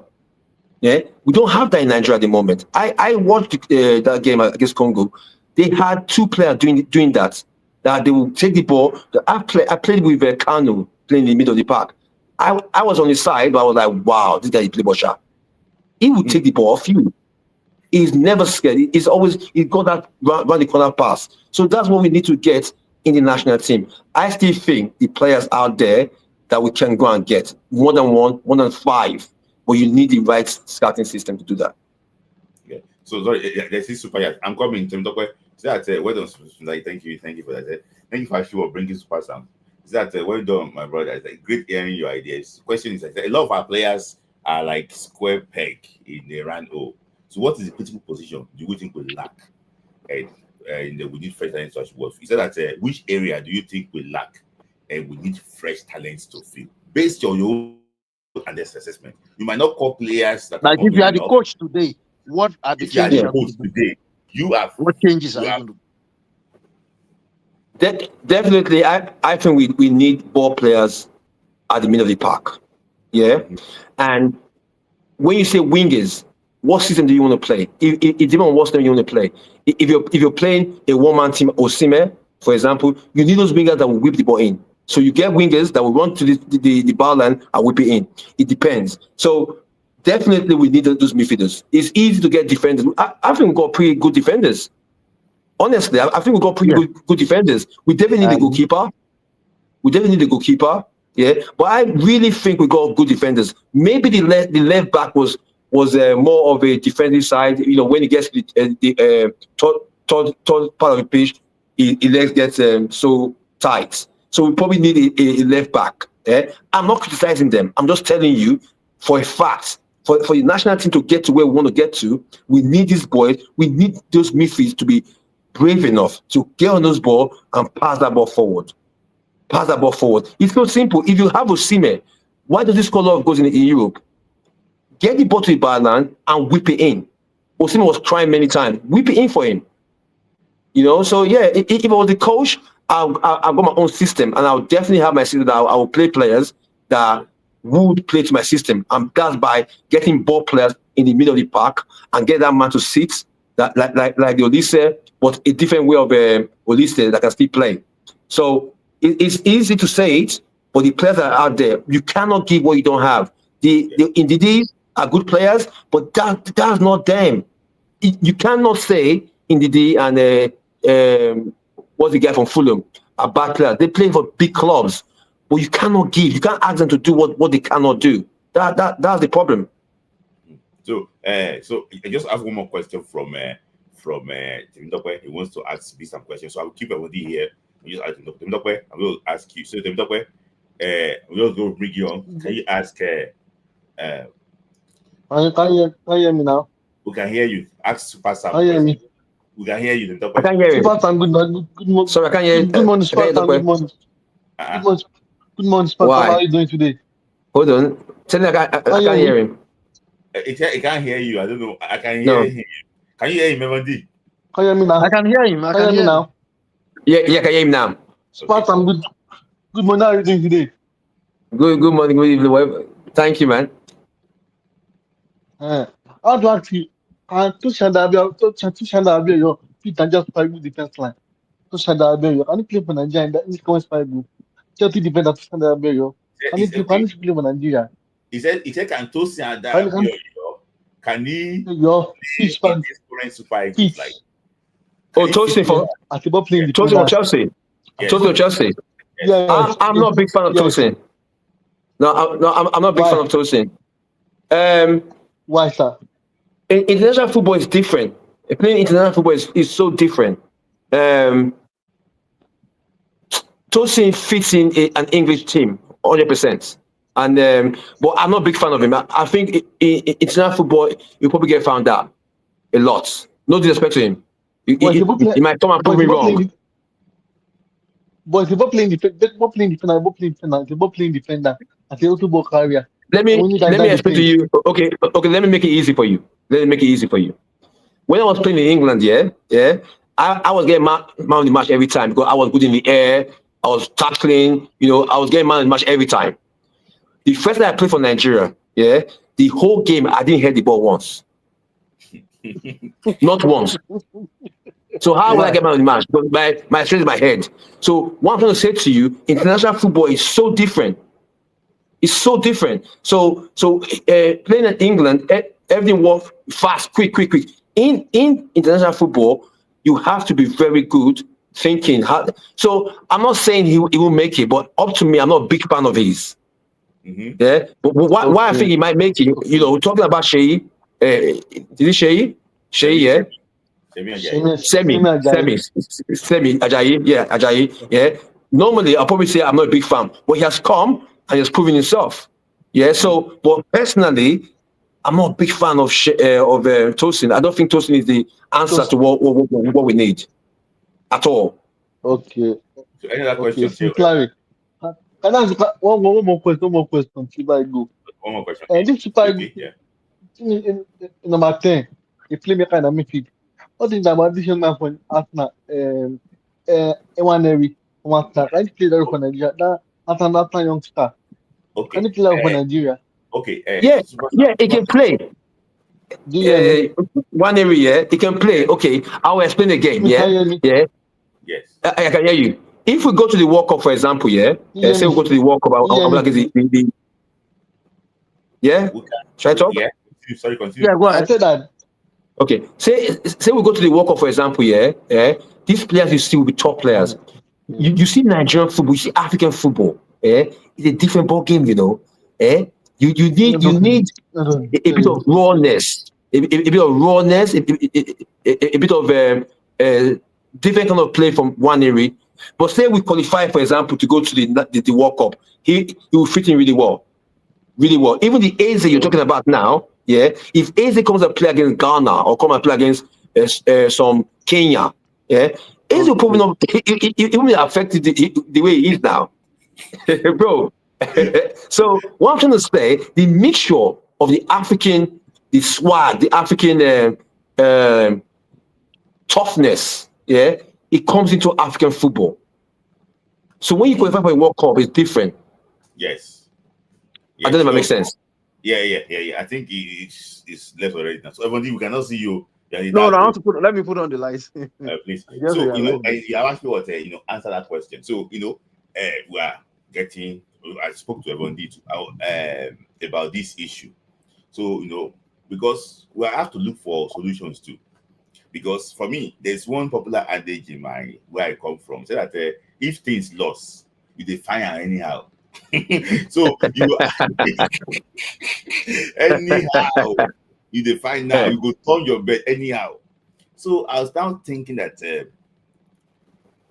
you think that we should have a diaspora contingent like in the NFF, like people that deals, because we do respect some of the players that I've even discussed with, they think that these guys don't know what they need. Sometimes they don't even understand how they talk. They don't Yeah, really know. They it's don't true. really well, they don't know. They don't know how it's It's feel. For true. example, there was a Super Falcons player. I will not mention her name. She went on national assignments. Yeah. So when you buy coffee, you buy everything. She gave them the list. "Okay, this is actually what I bought and everything." So that then you reimburse her back. Everybody is laughing. You know the player I'm talking about. The people were not comfortable with why now? Why is he the only one there asking for coffee? Oh, coffee is only $3. Coffee is he the only Yeah. one there? Things, that is how it works. Everybody, if they send you from your workplace now to go for a Yeah. seminar, you will give them the receipt of what you bought. It's not. It's your being sponsored there. So some of these things, I think they don't know that in the glass house. So, Super Sam, do you think that we need to have like a diaspora contingent in the NFL that understands, scouts these players so that it's going to be easy integration for them? Do you think we need that? No, it's true. It's true. They're not professional at all. At times, you talk to them, yeah. You be like, oh my god. So I agree with you. Some players come over here. Some European players are thinking, what's going on here? But my brother, we have a lot of them. We have lots of ex-internationals. We have lots of top sport administrators who can do the job. But they will tell you, oh, but nobody speak English, oh. Nobody speak English, oh. Yeah, but they don't know what they're doing. It's ridiculous. So I won't say we have them. We have the people that can do the job. We do have them, but they won't let you work because they've been doing this for a long time. So they won't let you work. Yes. But at the same time, I'm telling you now, those players come and talk to these guys. I'm thinking, oh my, I was one. I'll tell you straight for your back. They cannot get clue of what you're saying. I'll tell you straight. Yeah? But I'm telling you, these players come and see how unprofessional they are and they just don't care. Yes, yeah. So thank you for that answer. So before I go back to everyone, so look, man, thank you for the question. You want to ask a question? Can you hear me? I can't hear you. I can't hear you. We can't hear you. We can't hear you. Super Sam is sorry for the question. We can't hear you yet. Maybe you should go out and react again. Yeah? Maybe you should go out and react again. Check this. We can only see your sharp beard. Everything. That's all we can see. We can't hear you talk. We can't hear you. Okay, come back. Zimbabwe, yeah, I've finished all your questions now. Come back. So, you can leave Lukman B and come and wait for you before I think Super Sam, Yeah. I feel like sometimes the way we play affects Victor Osimhen. It takes the steam out of Osimhen easily because we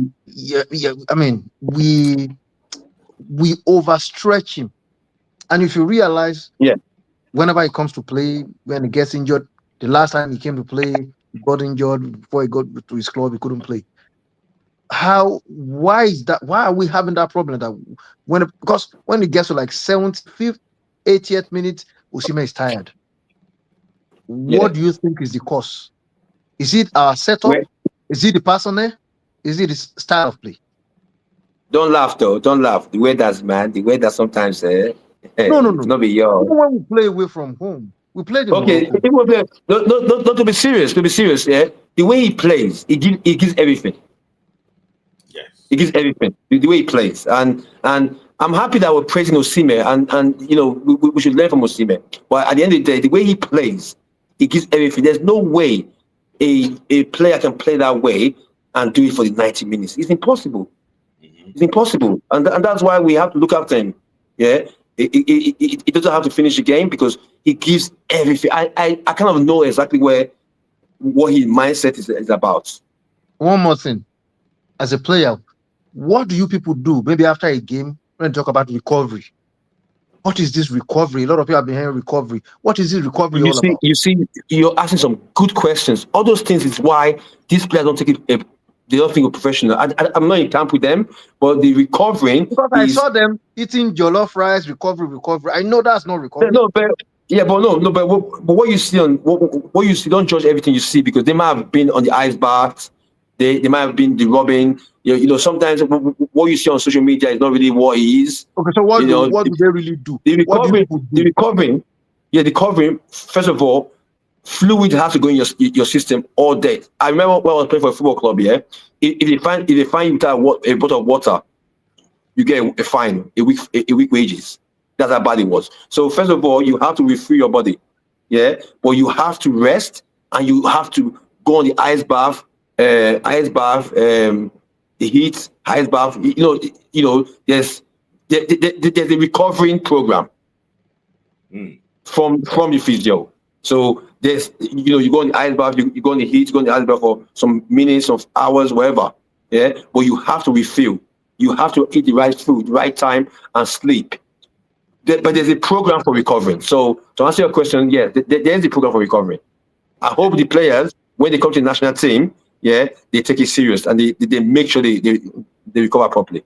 Yeah. So Lukman, can you hear me now? Can you guys hear me? We can hear you Yeah. now. Yeah. Wonderful, wonderful. Well done, guys. Again, wonderful job, Smith, bringing on I can't hear him though, Super but I'll Sam. hear him. You Go can't on, hear keep me? talking. Keep talking. Wonderful, wonderful. Thank you, Super Sam, for coming on. I have two questions. The first question is Okay, just post-retirement, right? oh, Can you hear hold on. me?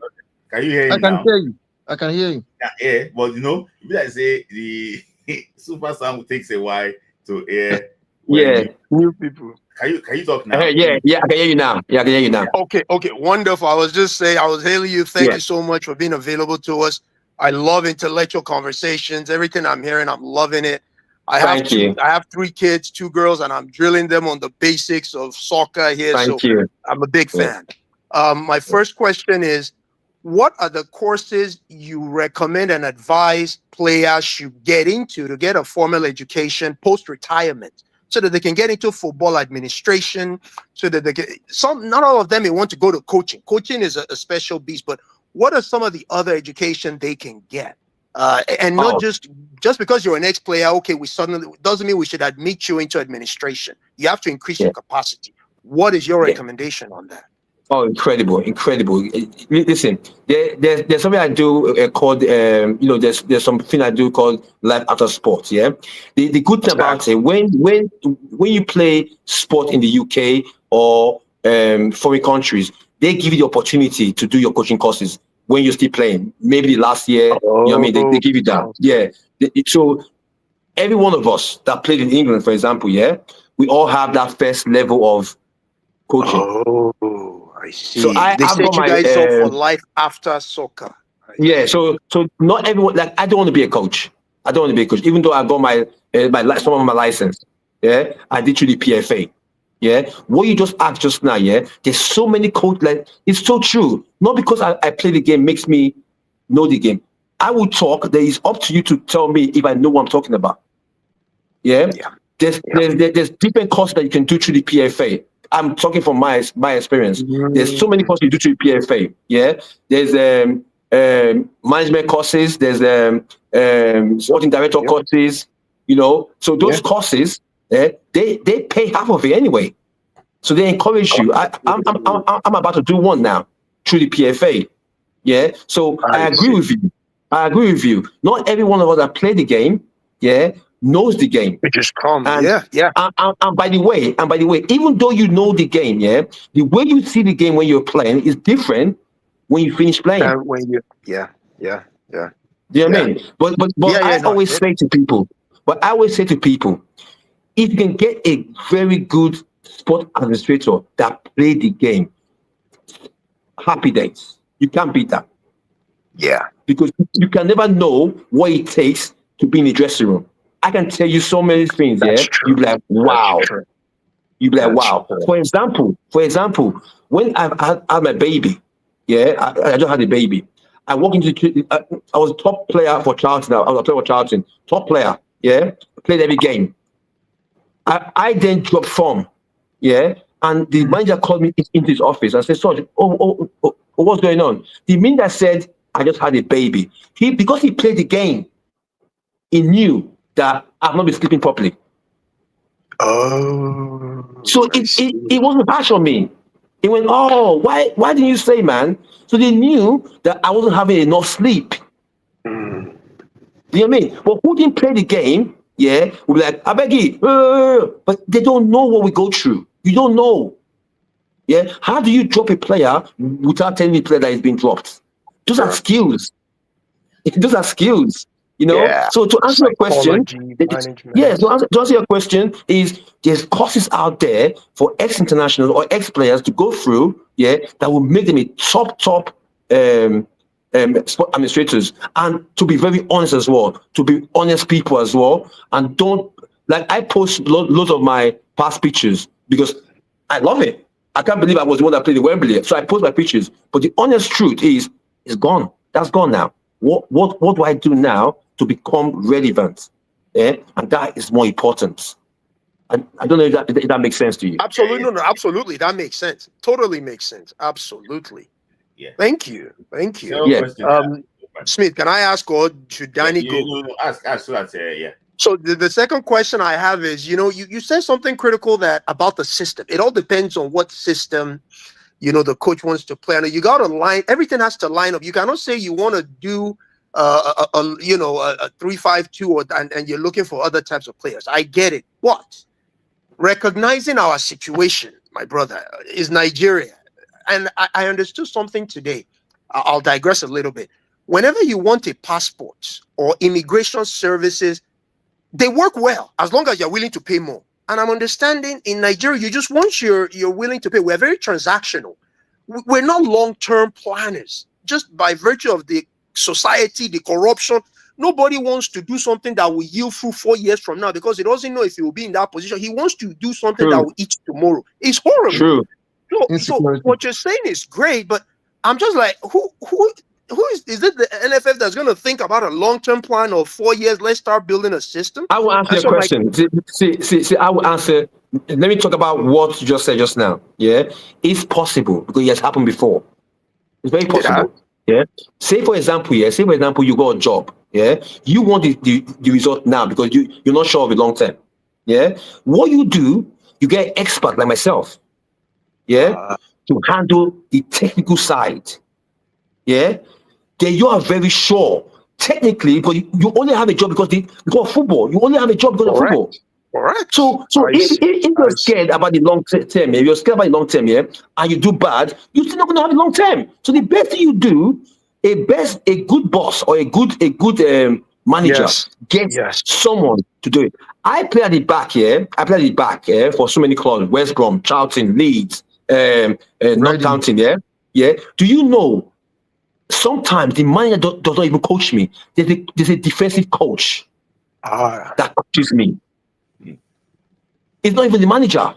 So the manager has got a good defender, but he didn't do the work. He brought someone in that does the job. I see. So do I make sense? Yeah. No, you are. And to your point, then, if funding is an issue, if NFF doesn't want to pay for it, we can get private funders. I'll say just get the experts. You guys keep doing the mess you're doing, but let's get these experts and we will pay them. The experts that know what they are doing. You get the Dangotes, the $10.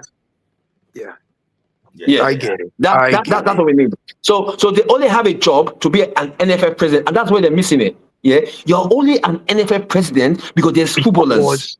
Yeah, correct. If there's no footballers there, you don't have a job. I don't have a job. You don't have a job. So all you can do is to get people that knows. Okay, who picked the manager? Who in that NFF knows about a good manager? How do you know the manager? So on the point of a good manager, though, to your point, on the point of a good manager, do you pick the manager based on the one system he plays, or wouldn't you go for a manager that knows multiple systems that can build a system that fits the players you have on the ground? Before you pick a manager, you want to know what do you want? What philosophy? What is this club philosophy? What is Nigerian's philosophy? You don't go there and pick a manager. What as a Nigerian, how do we play? We are attacking, blah, blah, blah. You then go and pick a manager that has that philosophy. So I see. Do you think that picking managers too, you have to look at what you have? As players. No. No. As an NFF, your technical office, will sit together and say, how do we want to play? Before you go for a manager. Yes. Yeah. How do we think a Nigerian national team wants to play? Yeah. I can even help. Hold on. I can even help you to answer that question pretty well. And I'll go back when Barcelona needed a new manager. Mourinho has been in the system. Some people said Mourinho. They said no. The Mourinho has deviated from the philosophy that we have. He's no more with the Barcelona philosophy, so we can't go for Mourinho anymore. Let us go for Pep. Thank you. Thank you. See, France 1998, the best players don't even have to play. Yeah, if you know what you're doing, it doesn't matter about the players.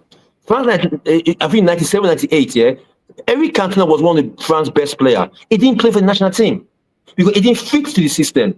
Yeah, okay. So sometimes the manager might come here, the best players might not even be invited because they might not fit into the system. Our problem is we have a NFF that has no clue. We have an NFF that doesn't work with the technical office of the NFF. Amaju has never played the game I before. agree with you. I agree with you. Amaju doesn't know what a good manager is. But he's the one telling you what manager we need. How do you know? But Are you a technical person? Yeah, I Now, want to ask you. I Smith, can I Yeah. I want to I also want to ask Sam this question. If you, for example, get a job as a manager of Burkina Faso, do you think the first year, don't you think you're going to struggle because you don't really understand the system in the first place? Like we have a coach, Eric Shell. I don't think he spent is up to a Let me call year. you short. I'm- Let me call you short. hold on. I don't. Okay, Let me call you short. No, let me call you short here. How will I get a job at Burkina Faso? How? hold on. What did they see in me? I'll tell you. I'll tell you why I'm saying this. I'm saying this because who is the coach of Brazil? Ancelotti Okay. is the coach. Ancelotti is the coach of Brazil. Now he knows he wants to coach Brazil. He said he realized, okay, I've had a player like Kaká who has been with me, who understands me. He's a Brazilian. He understands the culture. Maybe he should be with me. But Kaká couldn't. Kaká was not really interested. He decided to go with another Brazilian that played with him. Juan. This person understands me. He's a Brazilian who understands the culture. I feel like you, as a Nigerian who has played for the Super Eagles before, you may even have success more than Eric Shell. Why? You understand the temperaments of our people. You have played for the country before. You understand the system. You understand where is it poor body. You understand sometimes this language. Because if you go back many years ago, when we had Sam Okpodu as the coach of the Falcons, he lived here in America for a very long time. The way he was speaking to the girls at the time, they was like, Coach, I better come to our level. This one you are saying, turn this one inside out, using some kind of terms. Speaking American, he said, no, come to our level. I feel like, do you think the assistant coach is given to Eric Shell is the best, or should he have been allowed to also see, okay, I played with some Nigerians, I know one or two Nigerians, let me select these people on my own that I can work with? Or what is the philosophy of Ogumodade and Ilechukwu? Do they have the same philosophy that you think, okay, these two, let's just put them there? The luck we have for so many years, is our talent has scaled through so many times. We have too many talents. That time don't go now. Right now we have to depend on the system. Ex-internationals like the top ones, the coaches, the big names might not be as educated as I am. I agree with you 100%. They won't respect. And I know because I've interacted They with won't respect. They will not respect the education. They will go for the name. That he played for Olympic, he played for this. Yeah, bring a call. You go no. So what about Brazil and Ancelotti? Is the other way around. The reason Ancelotti has that job, Ancelotti allow his players play. Brazil likes that. It's not Ancelotti trying to change the team. Yes, that the reason they go for Ancelotti is man management. He has played with so many Brazilians. He knows them. He knows how to do it. Like in Nigeria now, there's a way in Nigeria. I'll give you an example. Don't laugh. In Nigeria, for example, when we're growing up, once we're going to play like training, our boot lace will be all over the place. Our talking will be like, very, very, very, very low key. We don't really mind. What the warm up is like swag. When I went to England, if you do that, they're not going to. They'll be sacking you the next day. They'll say, "Oh no, it's not serious, man. It's not serious, man." But I am serious.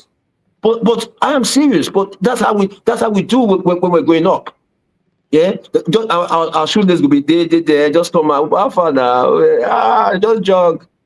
But you can't play in England. Vibes. But in England, we go an hour before, get in the gym, get warmed up. Our shoelace is tied. Get in there. Coach, what do you want me to do? That's different. But when you come to play for Nigeria, it's a different swag. Cool down now, but I'm a power club. Calm down now. So it's different. So that mentality is what you're saying, is what you're talking about. But you still have to have the knowledge. Not because you played, you have the big name. Our biggest problem is probably some of our ex-players. They are not screwed on with a proper knowledge of the game, but they got the name. But they got the name. So that was why I asked you that my question. Yeah, if the governor of Kano wants an ex-national, Sam only play 4 games now. No, go get the paper, go get. But when you talk to them, yeah, they probably have no clue. They will box all of us in that box that all ex-nationals are like that. Yes. But we've got some intelligent ex-national. Have you spoke to Olise? Have you spoke to Shea Olufayana? You'll be like, wow. Because we've got some intelligent ones. But it'll be hard for us to get there because there's fake things that the NFF do that can only work with them. They can't have someone like Sam Sodje because Sam Sodje will tell you this, that. So we know all this. Yeah, and that's you are right because those in front, those going to the glass house, not the glass house, go to Aso Rock, they are the ones that you are talking about. You go see them hug you when they want to play the charity game. They are the ones that. That's all.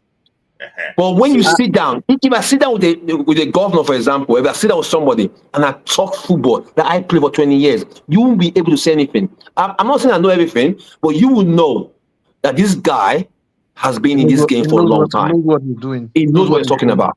Yeah. But in Nigeria, the mentality is well, Sam played only 2 times now, which will be that one now. But if you talk to them, they can't even talk about the game.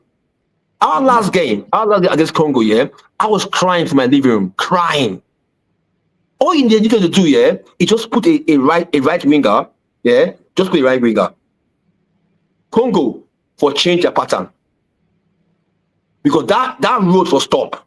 Then when they change, then you change. But I could see it. No, they couldn't see it. They were killing our kid. Benjamin. They were killing him. They were killing him. He was playing well, but I knew it wouldn't last. It won't last for long. Yeah. I went to watch Warrior Wolf play the other day. And where I was sitting down, let me cry. So we're losing 1-0 to Ikorodu. We're losing 1-0. Our guys kept playing the long ball. I was saying to myself, if I was playing for Ikorodu today, I would have got man of the match today. Because I would have won every header. We didn't change all game. They keep playing long. I said, guys, can you not see that those guys will win 100% of this heading ball? Why didn't you change it? Kick it to the side. To that short right back. Or short left back. Kick it that way. Yeah. I've played game in England, where the keeper will hold the ball, go put the ball down, go look where Sam go stand. Go keeper go the other side. If I go that side, you can't go this side. Because you can't kick the ball to the best header on the side. Yeah. Simple as ABC. Do you know what I mean? Simple as ABC. Sometimes, set piece, for example, if you want to score, what do? You block the best header of the ball. And you're a striker. You're a striker. But you have to block the best header of their ball on that side for you to have a chance. Because if you don't block the best header of that ball, he's going to head it. So sometimes we have to see past the whole thing. We know what we're doing, man. It's just sad. Yeah. So Like, Sorry, Lukman, do you have any final question? Just going back in your experience, what got you into? I was going to ask 2, but I'll just keep it to 1. Sorry. Actually, I'll ask about the youth. What is your recommendation on what do you think are the most important development steps for kids, 9, 10, 11, 12, getting into the game? Your top 2, 3 development steps. Yeah. First of all, you have to be honest with the kid. You have to be honest with the kid. You have to be honest. Don't try and make him be a Maradona, for example, and he's a backup. You know what I mean? If your kid's the defender, why is he wearing number 10? So if I see your kid, for example, and he sees the defender, I'll say, who's your best player? If he says Neymar, I'll say Neymar cannot be your best player. Yeah. So it depends on, and there's a big value in coaching. In case you have kids that's playing, always remember this, Don't underestimate coaching. Do you know what coaching is? Yeah. There's a big value in coaching. Get them a very good coach, and tell them what to do. It depends on what position they play, but you have to be honest with them, their mentality. So that's how the best development of getting a kid to play. You have to be very, very honest with them. Hmm. Yeah, there's I don't know if that makes my sense. girls are tall, so they always put them as strikers. But I'm trying to put them in the midfield and train them for the midfield. But to your No, point, but their I just have to mentality, walk. will tell you. Their mentality will tell you where to put them. Like I love tackling. Like, listen, I'll put my head where it hurts. You know what I mean? So you always knew someone was always going to be a defender.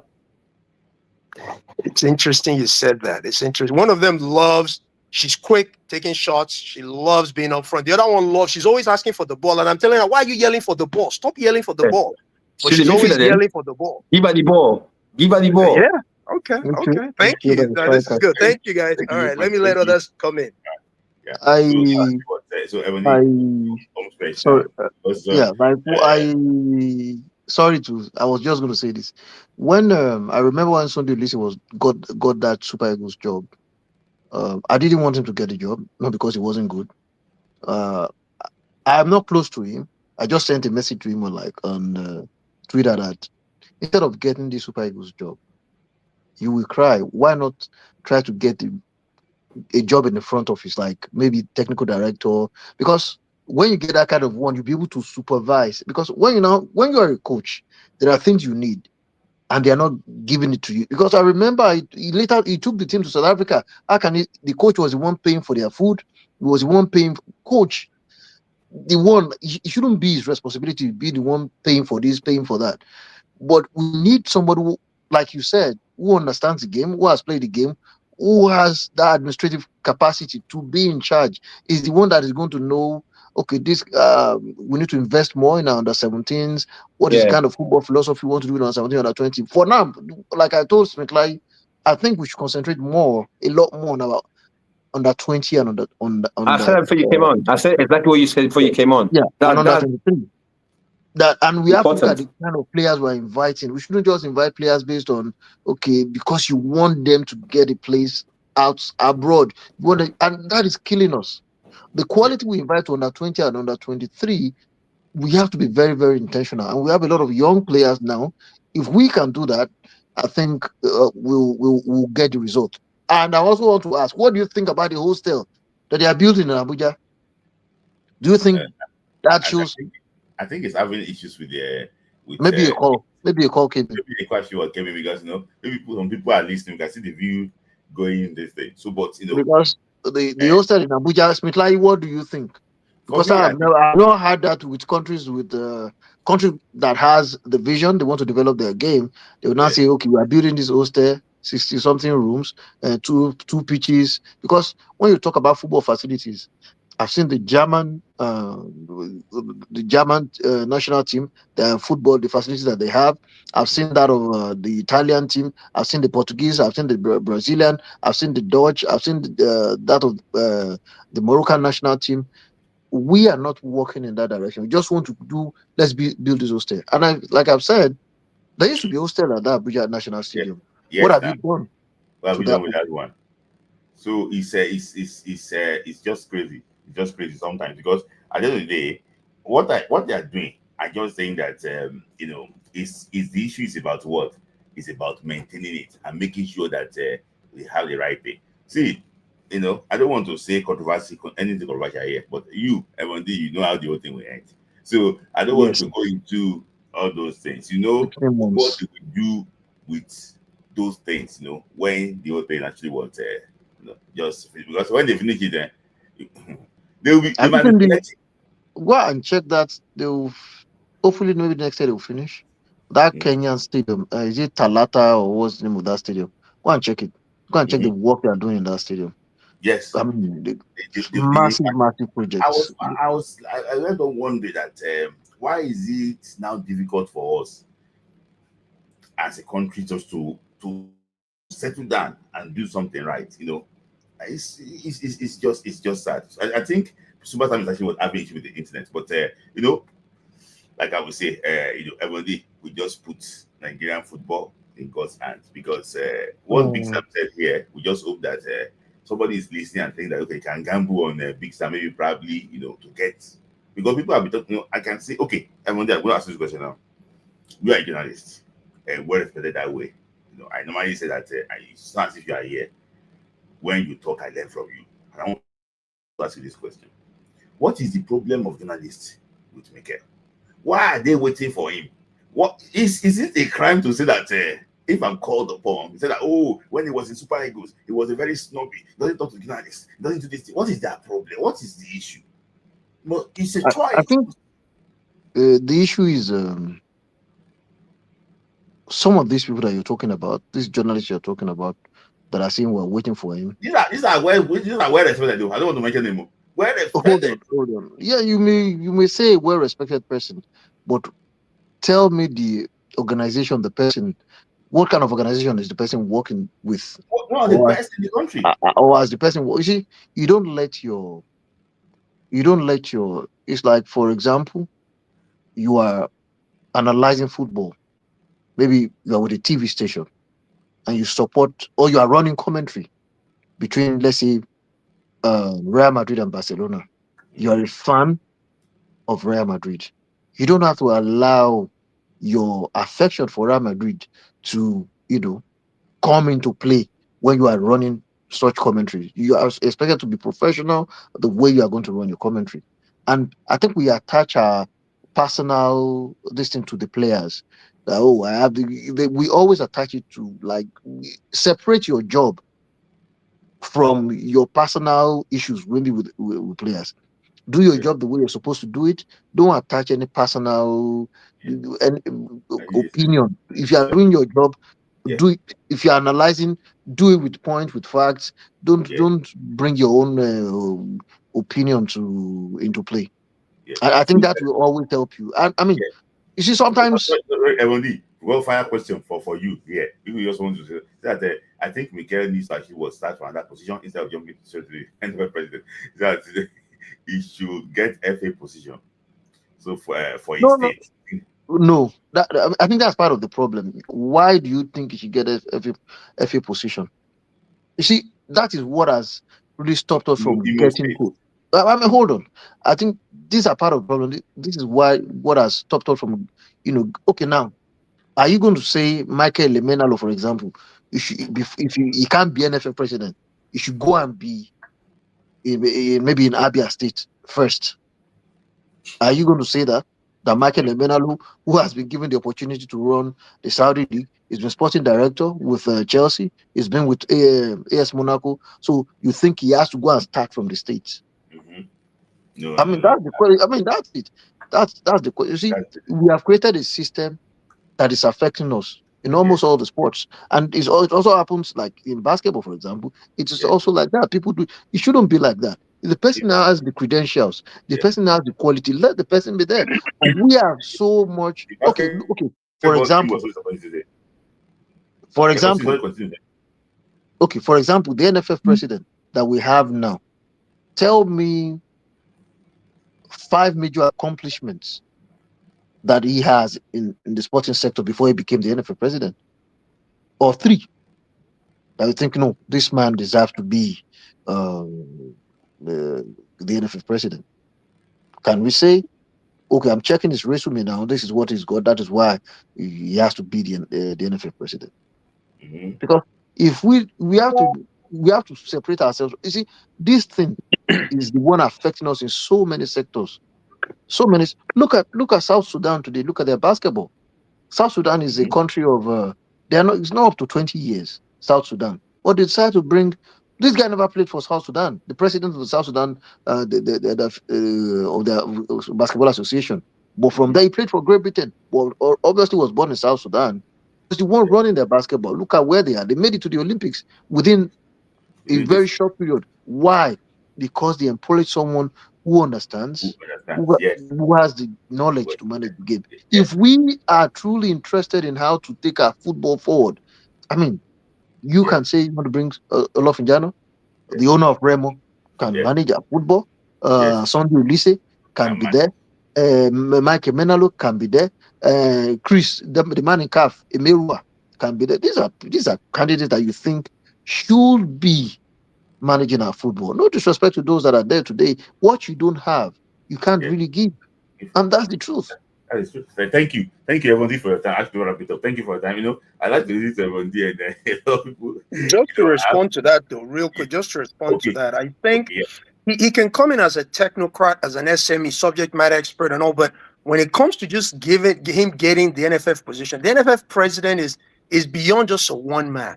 If he had a team, if he was going to come in with a team where if he gets president, then Olise gets something, Emenalo is involved, or if all those five come in and take over the system, then now you are talking of a system takeover. So the system will be able to work. But if Mikel just comes be the NFF, they will just mess him up and will be saying all sorts. He No, cannot be I mean, effective. I agree with you that I'm saying we need to. Okay, how do we create the system first? Look at the state chairman. Who are those running football Let in the all of state? them get into the system and start Who influence. are those? You see, sometimes we need that. Look at the Saudi league. You ask yourself, how is this guy? We just need people who understand, who are passionate about it. Then again, there's something that is in our football with this propensity to always be dishonest. yes, That Of one is course, there. yeah. And that's a major problem. It's a yeah, major problem. But you see, yeah. if we see people within our in the sport industry and you see this person is good, this person, what is Shoname doing to help? And he said, according to him, he's not putting any money into Remo. I think the lower that was beyond limit is the Beyond limit. one. Once So it's there must be something that they are doing pretty well. There must be this kind of experience that they have. yes, So those are the people you put. See, leadership matters a lot. You listen to the former president of Nigeria Football Federation, Amaju Pinnick. He said he told the coach when he was, maybe they didn't want to take Musa to the World Cup. He told the coach, no, Musa is my slot. You can't be saying that in public. Musa, how do you say that Musa is your slot? And you are proud to just come to the public and say Musa is my slot. It says a lot. That's interference. he said it that when he was discussing football and licensing I football, heard. Egbagon self was saying that how do you know football like this? When he was breaking football down in the dressing room. So, We are in So trouble. it's sad. yeah, We have to be intentional.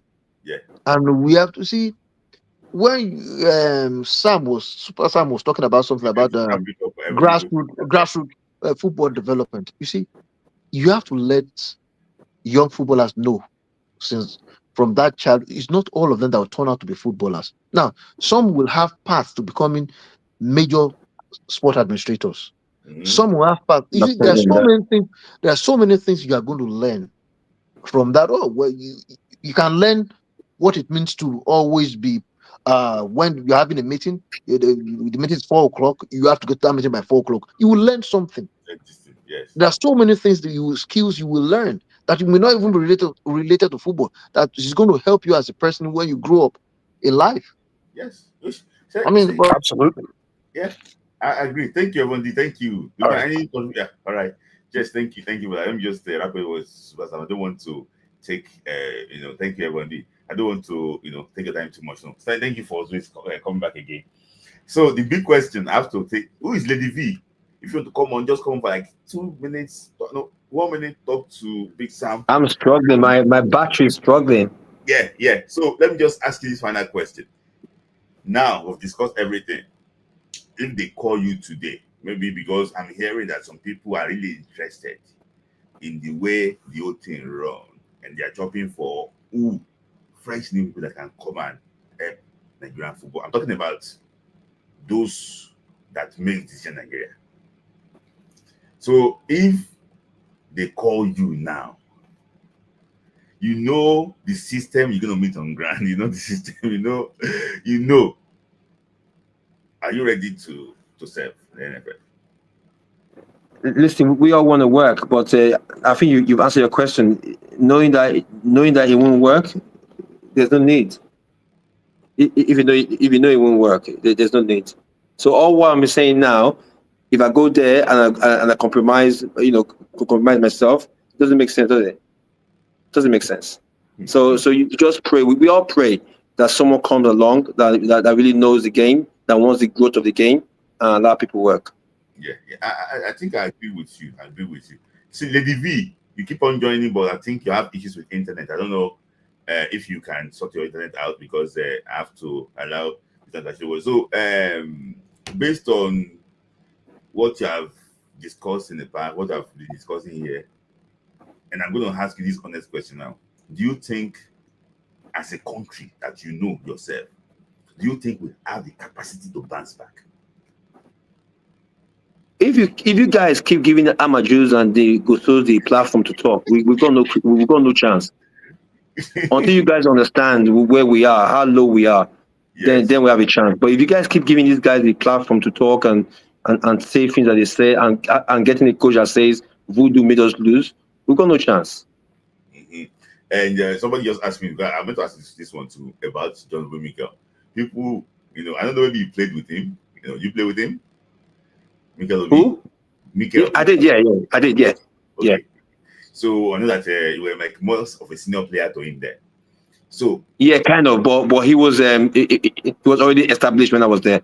When you were there, okay. So now he's been talking that Nigeria cannot call you and you say no. He's doing well to himself, he's into media now. Do you think people have been saying that, oh, why is he coming? They don't want another Samuel Eto'o that came and destroyed the whole of Cameroon, because Eto'o have been going from one courtroom to the other in Cameroon, struggling with the FA, with the sport ministry and everything, with the coach. So, based on what you know, and based on the relationship with ex-international, do you think that what Mikel is saying is just, you should forget? No, you can't say that. Mikel is experienced in when he's played. Being administrator, I don't know about Mikel. I don't know if he has gone and educated himself about how to be a sport administrator. I don't know that. But whatever he's saying, he is 100% right. That's his opinion, and his opinion is very strong, and I think he's right. And corruption can't take us anywhere. And the NFF has to really leave it alone. So people should back. If you love football, don't just see because it's Mikel. Listen to what he's saying. He's right. Yeah. When I still go and listen to this thing again, when I bring you and I listen to you, it's like a class. And a lot of people here, about 160, 170 people I was watching, that this is like a football lesson. So this is not going to get score university now. This one is like a proper lesson, football lesson, and we're all still actually was learning. And Big Sam, Super Sam, I have to say, thank you for finding time. Always a pleasure. A lot of people have missed you and said, where is Super Sam? We never hear from, no one dissect this World Cup thing now. But when you talk, it's always in the echo, both north, west, central, anywhere. Anywhere. And thank you for always saying the things the way it is. And we also thank you for your service to Nigeria. We hope that one day people like you will be in authority, and they will make things to Nigerian football. Anybody that asks me a question and that who does suggest is Super Sam, honestly, because I believe in him, and you guys know me. If I believe in somebody, I will not go. I will leave that person. So thank you. I know that he's having battery issue. Thank you, Super Sam, for your time, and also thank you everyone too for actually finding time to join this wonderful Thursday evening. Guys, there's still Friday Night Football Club tomorrow, where we'll talk about issues with Nigerian football. Tomorrow is packed. We have the issue of the dust of steel, the qualification issue, the professional list of 5 players that rumors of players being in and out. There is the issue of William Cruz Ekong. So tomorrow, I'm going to dissect what really happened in Morocco, before the penalty shootout. I'm going to talk about that tomorrow. I'm going to talk about the Nigerian player too, that NFF, sometimes don't blame all these foreign-born players. Some of them already reached out to the NFF, doing well for their clubs, better than the ones we have, but somehow they give them the opportunity. So we'll talk about that word too. We'll talk about which way for Nigerian football tomorrow too. So a lot of things to actually to discuss tomorrow.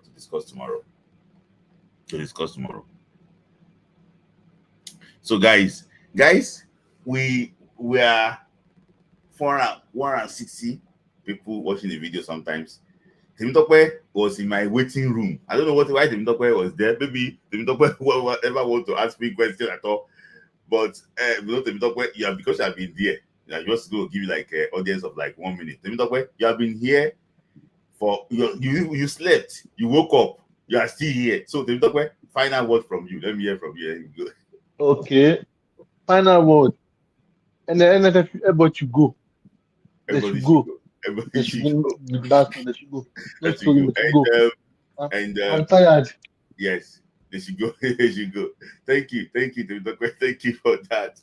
So thank you guys. I can see a lot of argument going on in this thing, but I want to say special thank you to Viral Moments. Special thank you to my guests first, Super Sam Sodje, Big Sam. Thanks to Sport Grinder, my man. Thanks to Ushe. I didn't see Ushe today. My man, connect to God, and also Lukman. Thank you for your super chats. I really actually would appreciate all of you. Some of you too. We are launching a program during AFCON. So it's AFCON Daily. If you want to be a part of the program, you want to sponsor AFCON Daily, if you can talk to very well, look at games, you can also let us know. We analyze it together, we discuss it, please. We're going to be doing AFCON Daily program, when it's 1 week before the AFCON, we'll start the countdown. Then we'll go to like the AFCON Daily show. That's we'll talk about everything about the AFCON. So, so a lot of things actually won't go on during Christmas time to January. We hope that Nigeria can win AFCON. Though if Nigeria win AFCON, Ibrahim goes, so we go and show it. Say, oh, I'm also what's it called? I want to continue. But guys, thank you for your love. Thank you for lady, who is Lady V? Is that Adiola? Who is Lady V? Is that Adiola? Is that Adiola that is Lady V? So can I say something quickly? Is that Adiola that is Lady V? I don't know. Is that Adiola? Are you the one, Adiola? Lady V that just came in. And I didn't see your super chat. I didn't see your private message initially. So maybe next week we are working towards bringing another former Super Eagle player. Next week we'll see exactly how the old national world goes. No, it is not me. So, okay. I thought it's Adiola. I did not see what Lady V. So, guys, thank you for your time. So, I'll see you again tomorrow for Friday Night Football Club. Guys, see you. Thank you, and God bless. God bless Nigeria. Thank you.